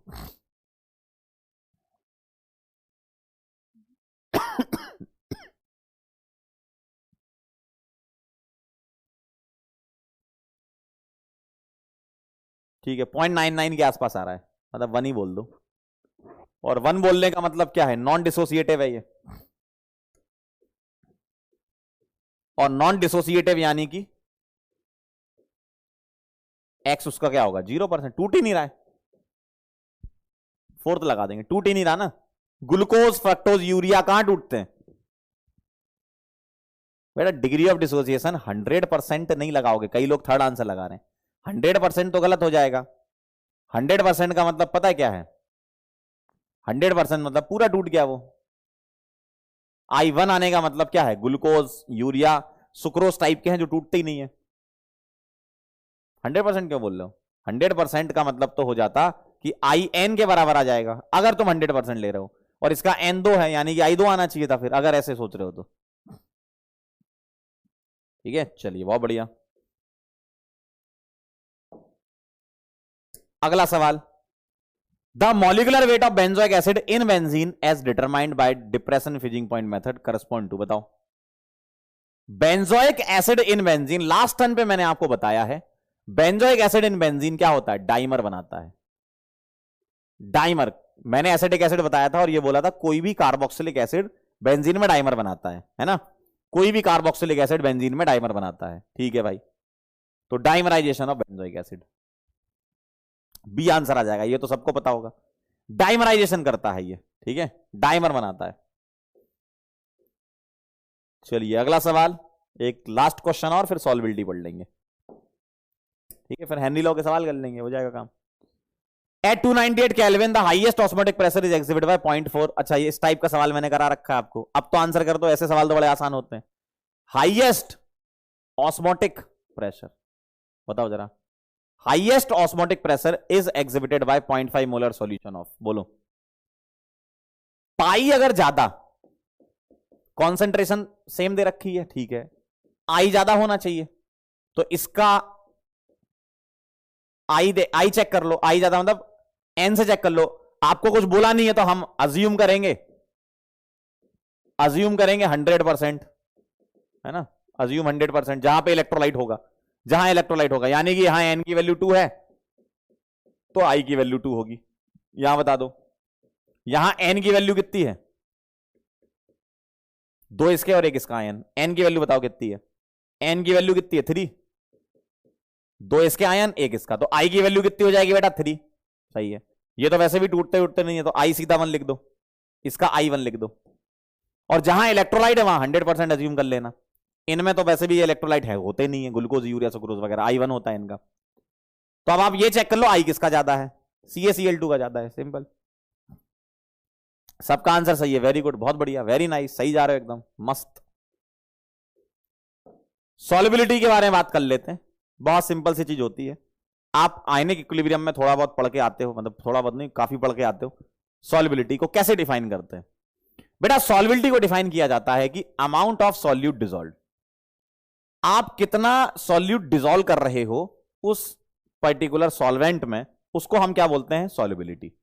अब सॉल्युबिलिटी अलग अलग तरीके से आप डिफाइन भी कर सकते हो, इसके अलग अलग पैरामीटर्स हैं, डिफाइन करने के अलग अलग यूनिट्स हैं। जैसे सॉल्युबिलिटी को तुम डिफाइन करते हो, हम सॉल्युबिलिटी को कभी कभी ग्राम पर ml में डिफाइन करते हैं, कभी कभी ग्राम पर लीटर में भी डिफाइन करते हैं, है ना, अलग अलग टाइप से डिफाइन कर सकते हो। और सॉल्युबिलिटी को हम डिफाइन करते हैं मोल फ्रैक्शन के टर्म में। आप बोलोगे सर ये कहां से आ गया नया है? बिल्कुल नया है ये। मोल फ्रैक्शन के टर्म में भी सॉल्युबिलिटी को डिफाइन करते हो, और ये कहां करते हो कि जहां पर गैसेस लिक्विड में डिसॉल्व करते हो तब, जो कि आज हम पढ़ने वाले हैं Henry's law, gases in liquid, है ना। तो सॉल्युबिलिटी को आप डिफाइन अलग अलग तरीके से, ग्राम पर एमएल, ग्राम पर लीटर, या आपने मोल उसमें आयनिक इक्विलिब्रियम में मोल पर लीटर में भी डिफाइन की हुई है सॉल्युबिलिटी। आयनिक इक्विलिब्रियम में आपने सॉल्युबिलिटी को मोल पर लीटर, मतलब अलग अलग तरीके से डिफाइन कर सकते हैं। ग्राम पर लीटर, ग्राम पर एमएल, मोल पर लीटर, मतलब वो तो अमाउंट की बात है। अब अमाउंट चाहे आप ग्राम में ले लो चाहे मोल में ले लो, अब वॉल्यूम आप चाहे एमएल में लो चाहे लीटर में ले लो, तो इस तरीके से आप डिफाइन कर सकते हो, है ना।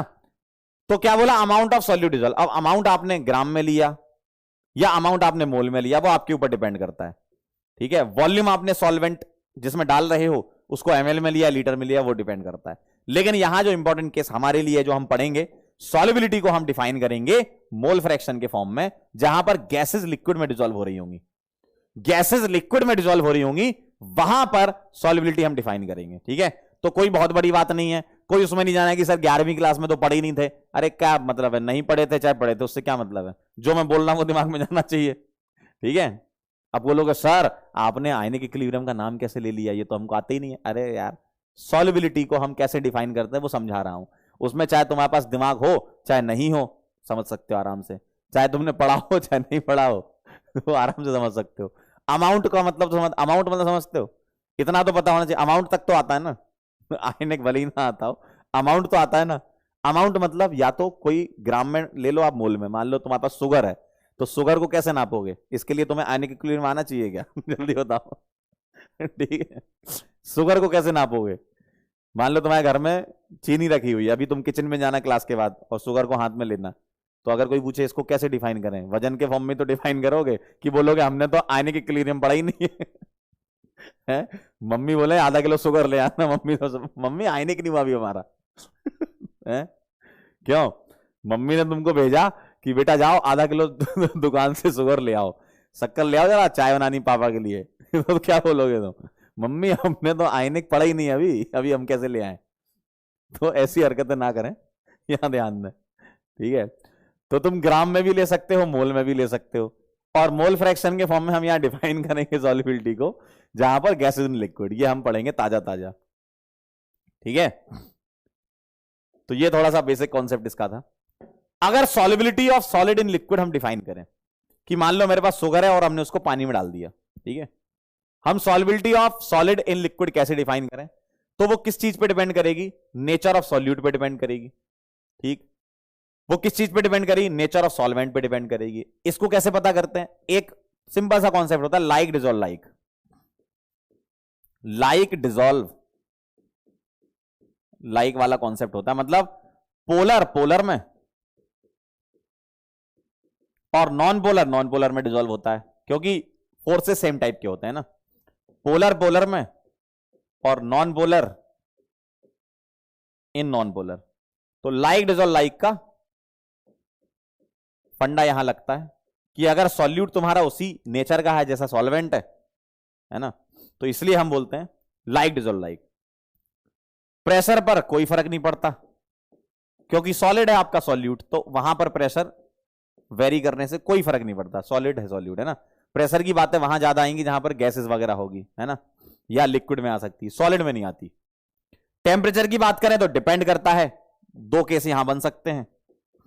केस वन, कि अगर आपने सॉलिड सॉल्यूट को लिक्विड सॉल्वेंट में डाला तो तुम्हारा सॉल्यूशन बना। अब सॉल्यूशन तुम्हारा कैसा है? क्या वो एक्सोथर्मिक है? और दूसरा केस ये बन सकता है कि जब तुमने सॉलिड सॉल्यूट को लिक्विड सॉल्वेंट में डाला तो जो तुम्हारा सॉल्यूशन बना वो एंडोथर्मिक है। अगर तुम टेम्परेचर बढ़ाओगे अगर तुम टेम्परेचर बढ़ाओगे तो हीट दे रहे हो, हीट दे रहे हो तो रिएक्शन बैकवर्ड जाएगी, और रिएक्शन बैकवर्ड जाएगी तो सॉल्युबिलिटी कम हो जाएगी। सही है? बैकवर्ड जाने का मतलब क्या है? सॉलिड सॉल्यूट और लिक्विड सॉल्वेंट अलग अलग है, इधर मिक्सिंग है उसकी, तो वो हट रहे हैं, अलग अलग हो रहे हैं, यानी कि सॉल्युबिलिटी कम हो रही है। और यहां क्या है? टेम्परेचर बढ़ाओगे तो हीट तुमने दे दी, हीट दे दी तो रिएक्शन फॉरवर्ड डायरेक्शन में जाएगी, तो सॉल्युबिलिटी क्या हो जाएगी? बढ़ जाएगी। अकॉर्डिंग टू लीच-एटेलियर प्रिंसिपल एक ऐसा नाम होता है ना? तो जब तुम हीट दोगे, हीट दी तुमने इसको, अगर तुमने हीट दी इसका मतलब सॉल्यूट और सॉल्वेंट के जो इंटरेक्शन है उसको अलग अलग कर रहे हो, सीधी सी बात है। और अलग अलग कर रहे हो तो सॉल्युबिलिटी कम है, मिला रहे हो तो सॉल्युबिलिटी ज्यादा है। तो यहां हीट देने का मतलब क्या है? आप रिएक्शन को फॉरवर्ड डायरेक्शन में ले जा रहे हो, मतलब इन दोनों को मिला रहे हो, और मिला रहे हो तो सॉल्युबिलिटी बढ़ेगी। ठीक है? मिला रहे हो तो सॉल्युबिलिटी बढ़ेगी। तो सॉल्युबिलिटी के जो फैक्टर्स हैं सॉलिड को लिक्विड में, तो इधर तो लाइक डिसॉल्व लाइक का केस है, प्रेशर का कोई इफेक्ट नहीं, और टेम्परेचर में दो केस बन सकते हैं। क्या तुम्हारी रिएक्शन एक्सोथर्मिक है, क्या तुम्हारी रिएक्शन एंडोथर्मिक है? पहली वाली रिएक्शन को बोलते हैं एक्सोथर्मिक, और दूसरी वाली रिएक्शन को बोलते हैं एंडोथर्मिक।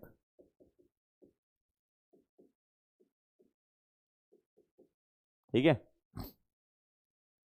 क्लियर है? तो जब तुम हीट देते हो तो हीट किसे मिल रही है उस पर डिपेंड करता है। हीट किसे मिल रही है? टेम्परेचर बढ़ाया, हीट दी, मतलब सॉल्यूशन को हीट मिल रही है, तो भाई साहब बैकवर्ड ही जाएगा ना। हीट मिलने का मतलब है एनर्जी मिलना मॉलिक्यूल्स को, मतलब मॉलिक्यूल्स की काइनेटिक एनर्जी बढ़ जाना, दूर दूर हो जाना। और अगर हीट दे रहे हो, हीट देने पर मिल रहे हैं, यानी कि फॉरवर्ड डायरेक्शन में जाएगा मामला। फटाफट से इसको नोट कर लो, लिख लो फटाफट से, लिखो लिखो।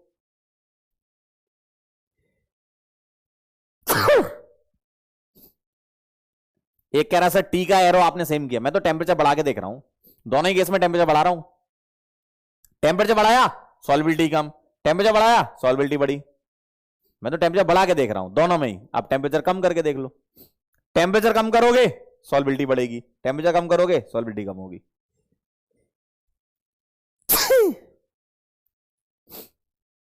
चलें आगे, लिख लिया है? पक्का? डन? आइए गैसेस की सॉल्युबिलिटी के बारे में बात कर लेते हैं। सॉलिड की कर ली, गैसेस की बात करते हैं। नेचर ऑफ सॉल्यूट के बारे में अगर हम बात करें तो गैस के लिए एक पैरामीटर होता है जिसको बोलते हैं क्रिटिकल टेम्परेचर।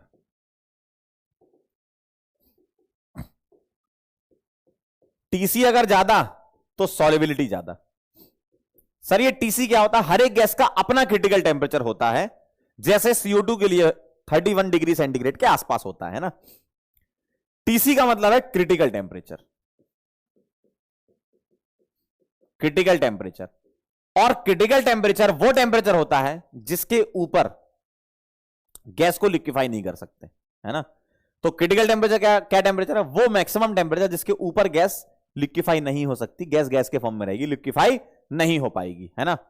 तो क्रिटिकल टेम्परेचर अगर ज्यादा होता है किसी गैस का तो टीसी का एक फॉर्मूला होता है 8A/27 RB। यहां पर A होता है इंटरमॉलिक्यूलर फोर्सेस को बताता है, ये वान डर वाल कांस्टेंट होता है, इंटरमॉलिक्यूलर फोर्सेस को बताता है ये, ठीक है। और B बताता है एक्सक्लूडेड वॉल्यूम को। तो मुझे एक बात बताओ, B अगर छोटा होता है तो मॉलिक्यूल छोटे छोटे होते हैं, A ज्यादा होता है तो मॉलिक्यूल पास पास होते हैं। तो मॉलिक्यूल अगर छोटे हो और पास पास हो, छोटे हो और पास पास हो, इसका मतलब टीसी ज्यादा। भाई A ज्यादा B कम तो टीसी ज्यादा, तो TC is directly proportional to A/B। तो ऐसे मॉलिक्यूल जिनका टीसी ज्यादा होता है वो पास पास होते हैं, उनमें लिक्विफेक्शन आसान हो जाता है, और लिक्विफेक्शन आसान होने से सॉल्युबिलिटी बढ़ गई, भाई वो मॉलिक्यूल पास पास आ रहे हैं।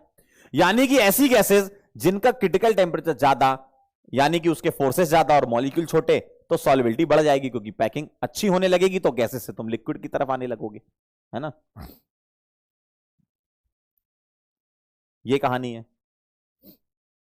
नेचर ऑफ सॉल्वेंट की बात करें तो ऐसा सॉल्वेंट जो सॉल्यूट के साथ इंटरेक्शन अच्छे दिखा पाए, तो यहां वही लाइक डिसॉल्व लाइक से हो जाएगा तुम्हारा, है ना।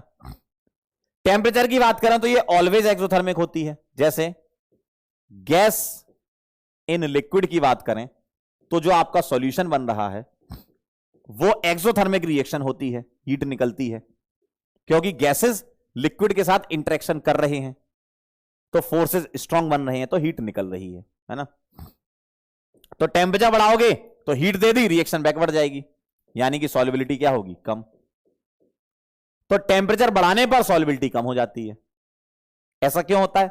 गैस अलग अलग थी, लिक्विड अलग था, लेकिन गैस अगर लिक्विड से इंटरेक्ट कर रही है, अगर बॉन्डिंग बन रही है, सॉल्यूशन अगर बन रहा है, तो हीट निकलेगी। ठीक है। अब बात आती है प्रेशर की, तो प्रेशर के लिए होता है हेनरीज लॉ। हेनरीज लॉ, और प्रेशर बढ़ाने पर सॉल्युबिलिटी बढ़ती है। इसी को हमें पढ़ना भी है, समझ लो। प्रेशर बढ़ाया मतलब आपने क्या करा, गैस को लिक्विड के पास ला रहे हो। प्रेशर बढ़ाने का मतलब क्या, लिक्विड के पास में ला रहे हो, यानी कि इंटरेक्शन करवाना चाह रहे हो, यानी कि सॉल्यूशन बनाना चाह रहे हो, यानी कि सॉल्युबिलिटी बढ़ेगी। ठीक है। तो ये कुछ पॉइंट्स हैं जो आप नोट कर लीजिए फटाफट से। ये जो पॉइंट्स हैं ये आप नोट कर लीजिए। ओ ओ ओ ओ ओ तो solubility of gas in liquid किन किन बातों पे डिपेंड करती है, वो है नेचर ऑफ सॉल्वेंट। मतलब अगर तुम्हारा लिक्विड और गैस उस नेचर के हैं जो सेम टाइप का नेचर दिखा रहे हो, तो सॉल्युबिलिटी बढ़ेगी, लाइक डिसॉल्व लाइक से हो जाएगा। क्रिटिकल टेम्परेचर वो टेम्परेचर होता है जिसके ऊपर गैस को लिक्विफाई नहीं कर सकते, उसके नीचे कर सकते हो। CO2 31 डिग्री सेंटीग्रेड लगभग उसका TC है, यानी कि उसके ऊपर वो गैस ही रहेगा। लिक्विड फॉर्म में चाहिए तो उससे नीचे टेम्परेचर रखो। नोट कर लो, फिर सॉल्युबिलिटी पे चलते हैं। लिख लो लिख लो लिख लो, आराम से लिख लो, जल्दी से, आराम से लिख लो जल्दी से। क्या बात है सर, दोनों चीजें कैसे करें हम?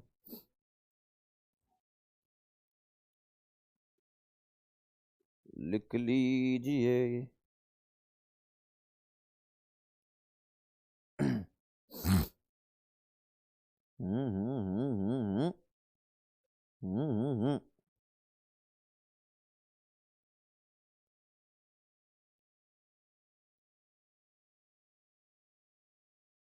डन, पक्का पक्का। अरे है, क्या बात है क्या बात है क्या बात है, बहुत बढ़िया।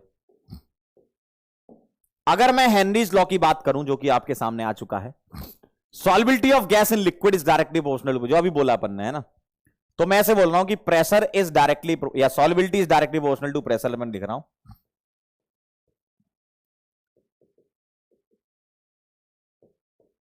प्रेशर बढ़ाओगे तो गैसेस का इंटरेक्शन लिक्विड से करवाओगे, और इंटरेक्शन होने का मतलब सॉल्युबल हो जाना, है ना। तो solubility is directly proportional to pressure, ऐसा आपसे बोला गया है। और सॉल्युबिलिटी को हम डिफाइन करेंगे इन टर्म्स ऑफ मोल, है ना। हेनरीज लॉ में सॉल्युबिलिटी मोल फ्रैक्शन के टर्म में करते हैं। सॉल्युबिलिटी किस में हम करेंगे, मोल फ्रैक्शन के टर्म में, है ना। एक्स मतलब मोल फ्रैक्शन, चाई जिसको बोलते हैं।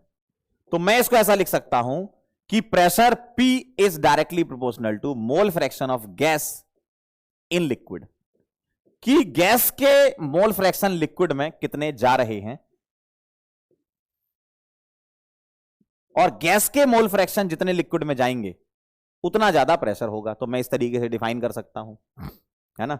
सॉल्युबिलिटी को in terms of mole fraction define कर लिया हमने।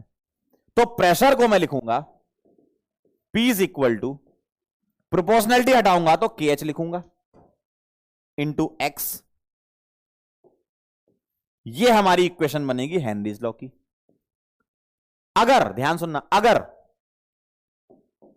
अगर मैं P वर्सेस मोल फ्रैक्शन का ग्राफ बनाऊं, देखना जरा, इधर मैंने P रखा, इधर मैंने मोल फ्रैक्शन रखा, कैसा ग्राफ जाएगा, कैसा ग्राफ जाएगा। KH उसका स्लोप हो जाएगा, y is equal to MX type का जाएगा, है ना। y is equal to MX type का ग्राफ ऐसे जाएगा।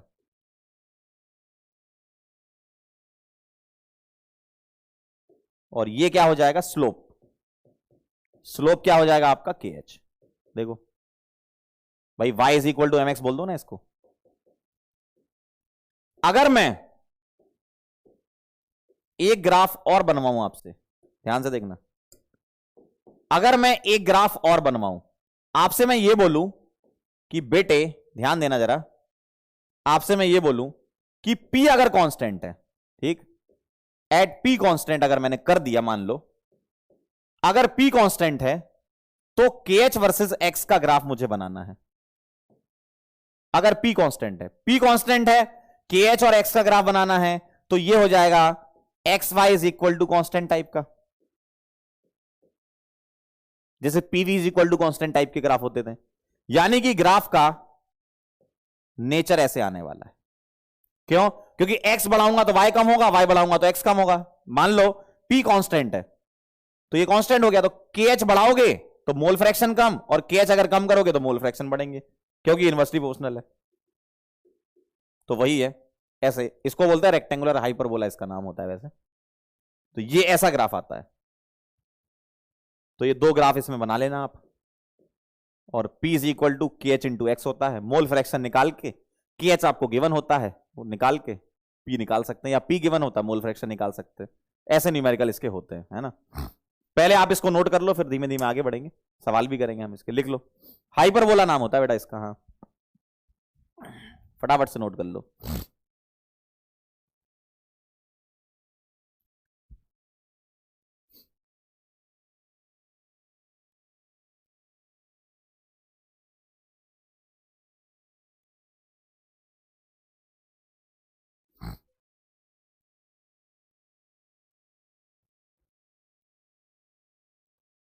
डन। हाइपरबोला नाम होता है हाइपरबोला। एक्स बढ़ाओगे के एच कम होगा, और एक्स बढ़ाने का मतलब सॉल्युबिलिटी बढ़ाना। सॉल्युबिलिटी बढ़ाओगे के एच कम हो जाएगा, सॉल्युबिलिटी कम करोगे के एच बढ़ जाएगा एट कांस्टेंट प्रेशर।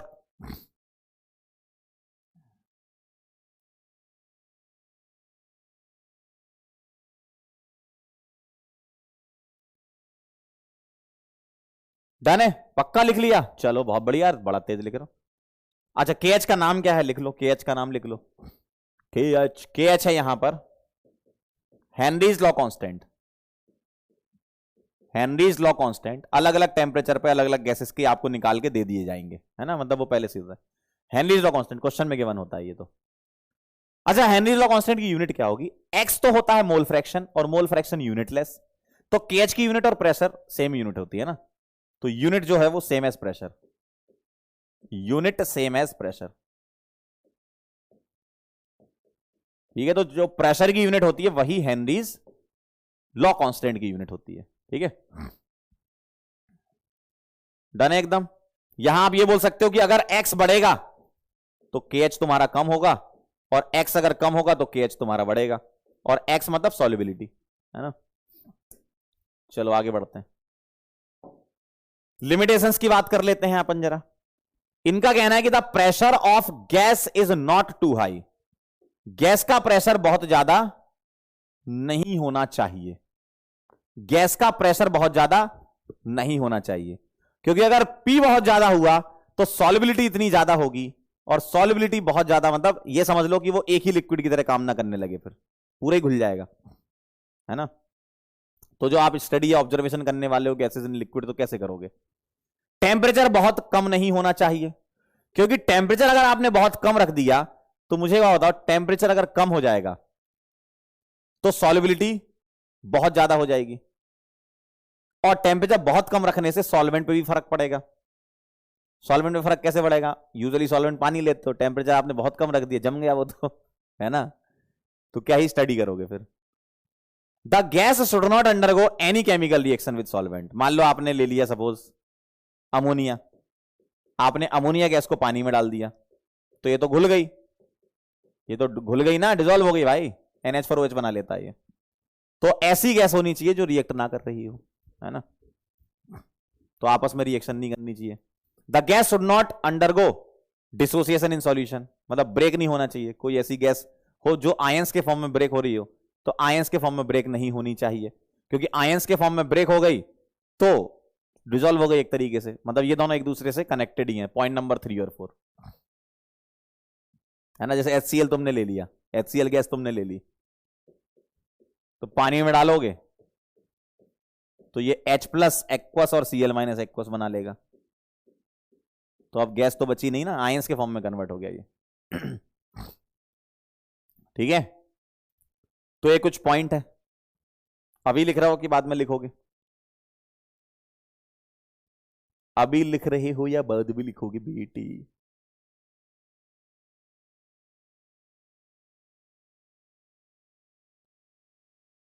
बोलो, अगर गैस को तुमने पानी में डाल दिया और वो रिएक्ट कर गई तो खेल ही खत्म हो गया ना। अब गैस गैस की सॉल्विलिटी लिक्विड में ले रहे हो तो उसको ऑब्जर्व करने के लिए कुछ बचना तो चाहिए। गैस ही नहीं बची तो क्या बचेगा जीवन में?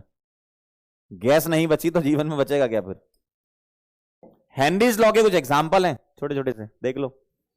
एक्वाटिक लाइफ जो है या एक्वाटिक स्पीसीज जो है वो मोर कंफर्टेबल होती है कोल्ड वाटर में, क्योंकि मुझे बताओ टेम्परेचर कम अगर होता है तो सॉल्बिलिटी ऑफ गैस ज्यादा होती है, और O2 की जो डिसॉल्व वाली पावर है कोल्ड वाटर में ज्यादा होगा। क्यों? सॉल्बिलिटी ज्यादा है। मोर इन कोल्ड वाटर ऐसे लिख लो। तो ऑक्सीजन जो है वो कोल्ड वाटर में ज्यादा डिसॉल्व होगी। अभी पढ़ा ना अपन ने, टेम्परेचर बढ़ता है, एक्सोथर्मिक रिएक्शन है ना, टेम्परेचर बढ़ता है रिएक्शन बैकवर्ड चली जाती है हेनरीज लॉ में। Factors affecting gases in liquid हमने लिखा है अभी पीछे, देखो आपकी कॉपी में लिखा है। तो ऑक्सीजन जो है वो कोल्ड वाटर में ज्यादा डिसॉल्व होगी कंपेरिजन टू हॉट वाटर, यानी कि एक्वाटिक लाइफ जो है या एक्वाटिक स्पीसीज जो है वो ज्यादा कंफर्टेबल ठंडे पानी में होता है गर्म पानी के बजाय, है ना। सेकंड देखो, कार्बोनेटेड ड्रिंक्स जो होती हैं लो टेम्परेचर पर प्रिपेयर करते हैं, जैसे CO2 है ना, तो वही कहानी है, CO2 dissolve more in cold water. तो कोल्ड कंडीशन, लो टेम्परेचर में, कोल्ड कंडीशन में ज्यादा डिसॉल्व होती है। ठीक है, ये छोटे छोटे से एग्जांपल है जो आप जानते हो। हाई एल्टीट्यूड पे जाते हो तो लो एटमॉस्फेरिक प्रेशर होता है, मतलब वहां पर लो कॉन्सेंट्रेशन होगी, solubility is directly proportional to pressure वाले तरीके से। ठीक है, कोई बीमारी भी होती है उसका एनॉक्सिया करके कुछ नाम होता है। ठीक है, स्कूबा डाइविंग में भी पेनफुल इफेक्ट होता है भाई साहब, वो किस वजह से होता है?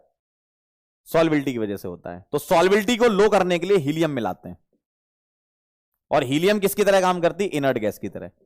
एक्चुअली उनके पास जो किट होती है ना, किट, जो स्कूबा डाइवर जो होते हैं ना उनके पास किट होती है, कभी तुम जाओगे जीवन में स्कूबा डाइविंग करने तो किट में O2N2 के अलावा हीलियम भी मिलाते हैं। हीलियम क्या होता है? इनर्ट गैस की तरह काम करती है, तो उनकी कॉन्सेंट्रेशन या उनकी सॉल्युबिलिटी को कम कर देता है वो। तो ये कुछ एग्जांपल हैं जो आपके सामने ऐसे देखो, पूछ लेंगे कि हेनरी लॉस के एग्जांपल या गैसेज इन लिक्विड के एग्जांपल्स बता दो, या 4 ऑप्शन में से पूछ लें। तो एक्वाटिक लाइफ वाला एक होता है कार्बोनेटेड वाटर, हाई एल्टीट्यूड, और स्कूबा डाइविंग वाला। स्कूबा डाइविंग में कैसे पेनफुल इफेक्ट कम करते हैं? इनर्ट गैस मिला देते हैं ताकि वो बाकी और गैसेस की सॉल्युबिलिटी को कम कर दे। बैंड्स, बिल्कुल सही, बैंड्स आने लगते हैं, बिल्कुल सही कह रहे हो स्कूबा डाइविंग में। हाँ एक कह रहा आप बाल कटवा लो फिर स्कूबा डाइविंग करना।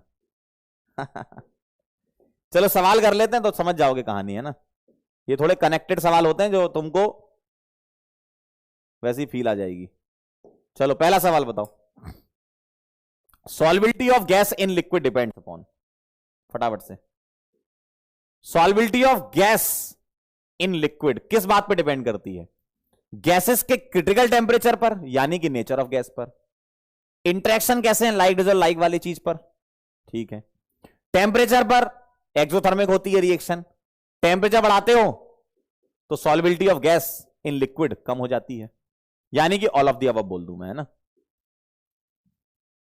क्या मैं ऑल ऑफ द अबव बोल सकता हूं? ढोलकपुर आंसर है, सही है, बहुत बढ़िया।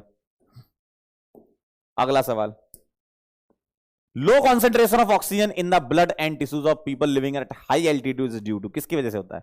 लो एटमॉस्फेरिक प्रेशर होता है उसकी वजह से, लो सॉल्युबिलिटी यानी कि लो कॉन्सेंट्रेशन ऑफ ऑक्सीजन। प्रेशर के तो डायरेक्टली प्रोपोर्शनल होती है ना। ठीक है, इसलिए कभी अपन हाई एल्टीट्यूड पे जाते हैं अपन तो, चलो यहां मतलब मुझे लगता है कि हाई एल्टीट्यूड वाले से कोई बच्चे बिलोंग करते हैं, जरा बताओ। हिमाचल, लेह लद्दाख, हैं कुछ बच्चे?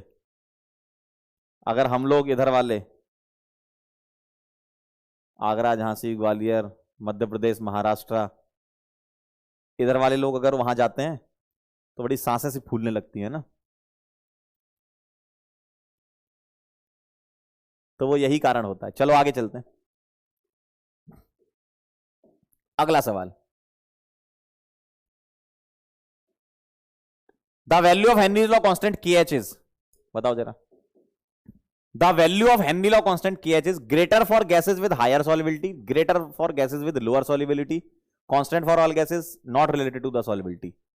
KH अगर ज्यादा तो सॉल्युबिलिटी कम है ना, चेक कर ले, इनवर्सली प्रोपोर्शनल है। Greater for gases with higher solubility और greater for gases with lower solubility. देखो हेनरी लॉ कांस्टेंट ज्यादा तब होगा जब सॉल्युबिलिटी कम होगी, KH ज्यादा तो सॉल्युबिलिटी कम, इनवर्सली प्रोपोर्शनल होता है बेटा। हेनरीज लॉ कांस्टेंट कांस्टेंट नहीं होता यहां पर भाई।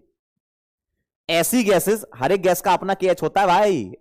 इधर देखो, हर एक गैस का, तुम पता चेन्नई आंसर लगा रहे हो पगले, हर एक गैस का तो अपना KH होगा ना, क्योंकि प्रेशर सॉल्युबिलिटी पे डिपेंड करेगा भाई। अगर प्रेशर तुमने मान लो फिक्स करके सॉल्युबिलिटी चेक करी, तो जिसका KH कम आएगा ना उसकी सॉल्युबिलिटी ज्यादा आएगी, इनवर्सली प्रोपोर्शनल होता है, कांस्टेंट नहीं होता। सॉल्युबिलिटी पे डिपेंड करता है भाई KH, तो KH अगर ज्यादा तो सॉल्युबिलिटी कम।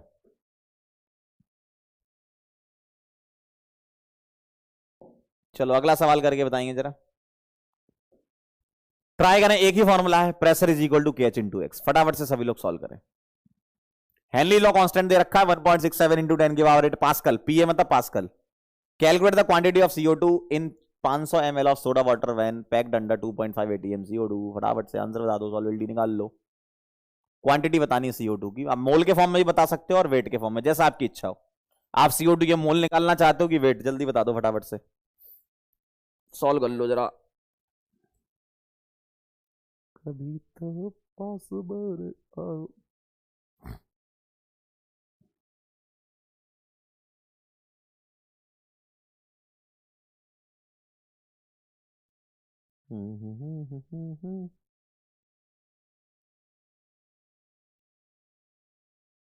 फटाफट से निकाल लो, मोल फ्रैक्शन निकाल के सॉल्व कर लो यार, क्या है इसमें। PH is equal to KH into x करके मोल फ्रैक्शन निकाल लो।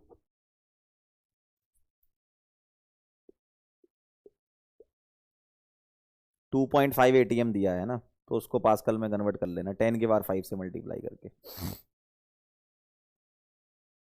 वेट निकाल लोगे जैसी आपकी इच्छा हो, वेट निकाल लो चाहे मोल निकाल लो, मुझे बता देना तुम निकाल क्या रहे हो। आपकी इच्छा है, चाहे वेट निकाल लो चाहे मोल निकाल लो।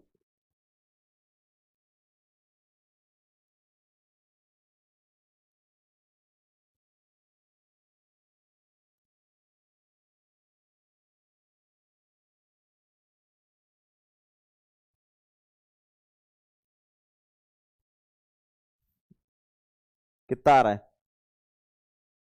अरे फॉर्मूला कैसी बातें कर रहे हो, इसमें भी ऑप्शन बता के कह रहा बी आ रहा है भाई।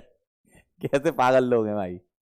अरे यार कह रहे बी आ रहा है, हो भाई। Pressure is equal to KH into x, mole fraction है ना। प्रेशर कितना रखा रखा, 2.5 ATM में दे रखा है ना, तो ATM से पास्कल में कन्वर्ट कर लो, है ना। 1 ATM इज इक्वल टू 10 की पावर 5 पास्कल।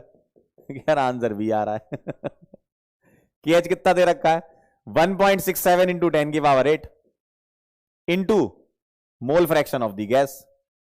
तो मोल फ्रैक्शन यहां से निकाल लो कितने आ रहे हैं, 2.5 अपॉन 1.67 इंटू 10 की पावर -3। और मोल फ्रैक्शन ऑफ गैस आ गए तो मैं लिखूंगा मोल fraction of gas upon mole fraction of gas plus water, और मोल्स ऑफ वाटर निकाल लो जरा कितने आ रहे हैं। कैसे निकालोगे, डेंसिटी 1 होती है, डेंसिटी 1 ग्राम पर ml होती है, आपको वॉल्यूम दे रखा है 500 ml, तो density is equal to mass upon volume, mass निकाल लो। 500 ग्राम आ जाएगा वेट पानी का, और 500 ग्राम आया तो मोल आ गए पानी के मोल, वेट ऑफ वाटर आ गया तो मोल्स ऑफ वाटर निकाल लो। 500 बाई 18, ठीक है, 500 बाई 18 आ गए। और जरा ध्यान से देखो 500 बाई 18 बहुत ज्यादा होगा comparison to mole fraction of the gas जो है वो 10 की पावर -3 है। यानी कि यहां पर आप एक अप्रोक्सीमेशन हमेशा ले सकते हो कि आप मोल्स ऑफ गैस को 0 यहां पुट कर दो, क्योंकि मोल्स ऑफ वाटर जो है ना वो हमेशा बहुत ज्यादा होंगे ही होंगे, इसमें बहुत ज्यादा होंगे मोल्स ऑफ गैस से, है ना। मतलब मोल्स ऑफ सॉल्वेंट जो है वो हमेशा ज्यादा होंगे मोल्स ऑफ गैस से, ठीक। देखो ना आप 10⁻³ में आ रहा है, वो तो 50/18 आ रहा है। तो is equal to 2.5 upon 1.67। Solve कर लो जरा, ये कितना आ रहा है। तो मोल्स ऑफ गैस, मोल के फॉर्म में आंसर कर रहे हो क्या? पानी के मोल से मल्टीप्लाई कर दो 500/18 से, तो ये आ जाएगा आपका final answer. Moles of gas is equal to 2.5 upon 1.67 into 10⁻³ into moles of water, यानी कि 500/18। ये आपके मोल मुझे बता दो कितने आ रहे हैं गैस के। ठीक है, ये नोट कर रहे हो क्या? कितने आ रहे हैं? 0.041 कह रहा है। 1.3 इंटू 10⁻³ आ रहे हैं, क्या बात कर रहे हो? 1.86। बोलो जल्दी, बोलो फटाफट से, जल्दी सॉल्व कर लो। सिंपल एक फॉर्मूला बेस्ड क्वेश्चन है, और ये हमेशा करना आप, है ना, ये हमेशा करना कि मोल फ्रैक्शन को moles of gas upon moles of gas plus water लिखोगे, गैस के मोल 0 रख देना हमेशा। ठीक है, कितना आ रहा है जल्दी बताओ।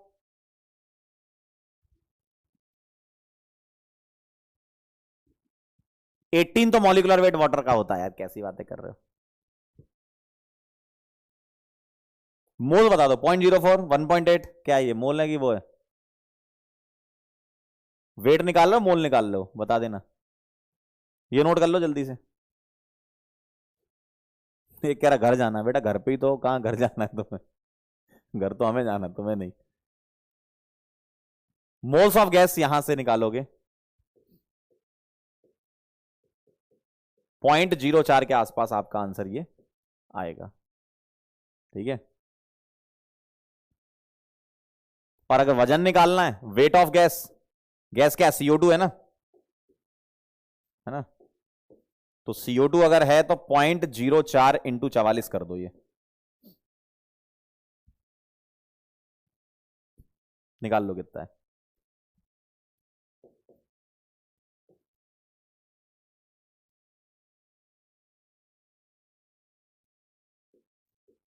डिवाइड बाय 100 करके कर लेते हैं।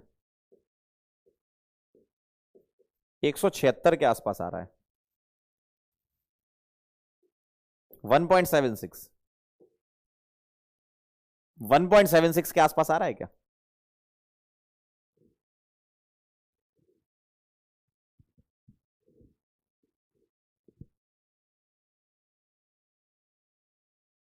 वन 1.76, 1.8 ठीक है चलेगा। तो ये आ गया, तो आप प्रोसेस समझ गए सवाल की। तो कभी हेनरीज लॉ का सवाल आएगा तो ऐसे करना है आपको, है ना। ये पूरा सेट प्रोसेस है।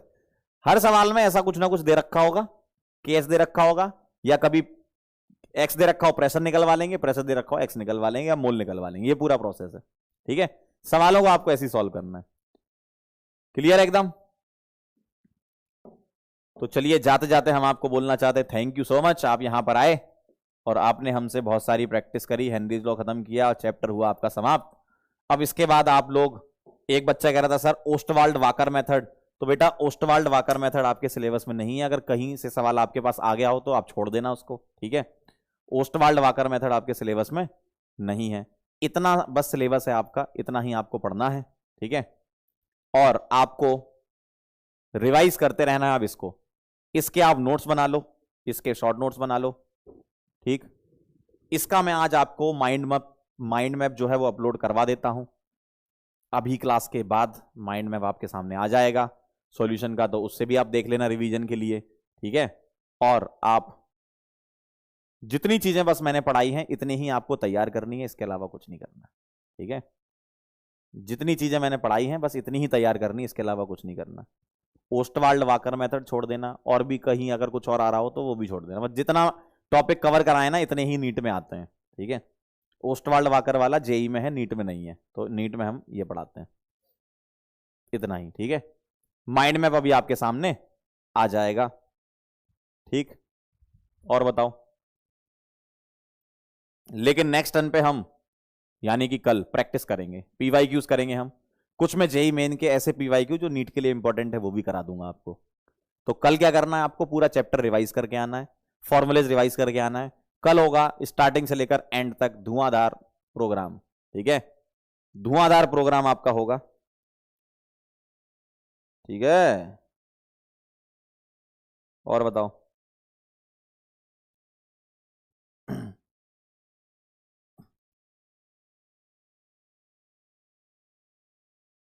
ठीक है,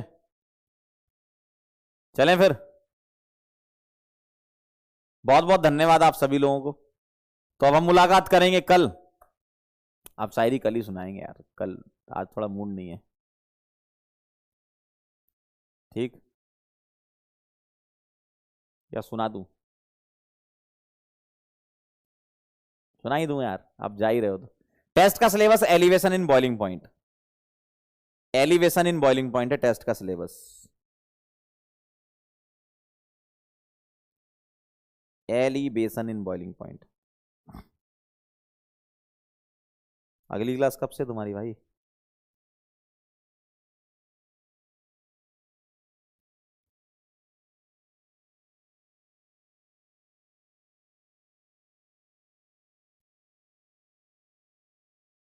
सुनो फिर इसी बात पे, अब हवाएं ही करेंगी रोशनी का फैसला। अब हवाएं ही करेंगी रोशनी का फैसला, जिस दिए में जान होगी वही दिया रह जाएगा। ठीक है, तो अब हम मुलाकात करेंगे नेक्स्ट लेक्चर कल। सारी की सारी चीजें रिवाइज करके आओगे, फॉर्मूले सारे एक पेज पे लिख लो और रिवाइज करोगे। कल मैं प्रैक्टिस कराऊंगा ना, तो आपके पास जो पेज एक है उस पर फॉर्मूले लिखे होने चाहिए। अगर कोई फॉर्मूला रिकॉल नहीं हो रहा, तुरंत फॉर्मूला देखना, तुरंत सॉल्व करना। मैं आपको सवाल दूंगा, थोड़ा टाइम दूंगा सॉल्व करने के लिए, cut cut cut cut solve करते जाना।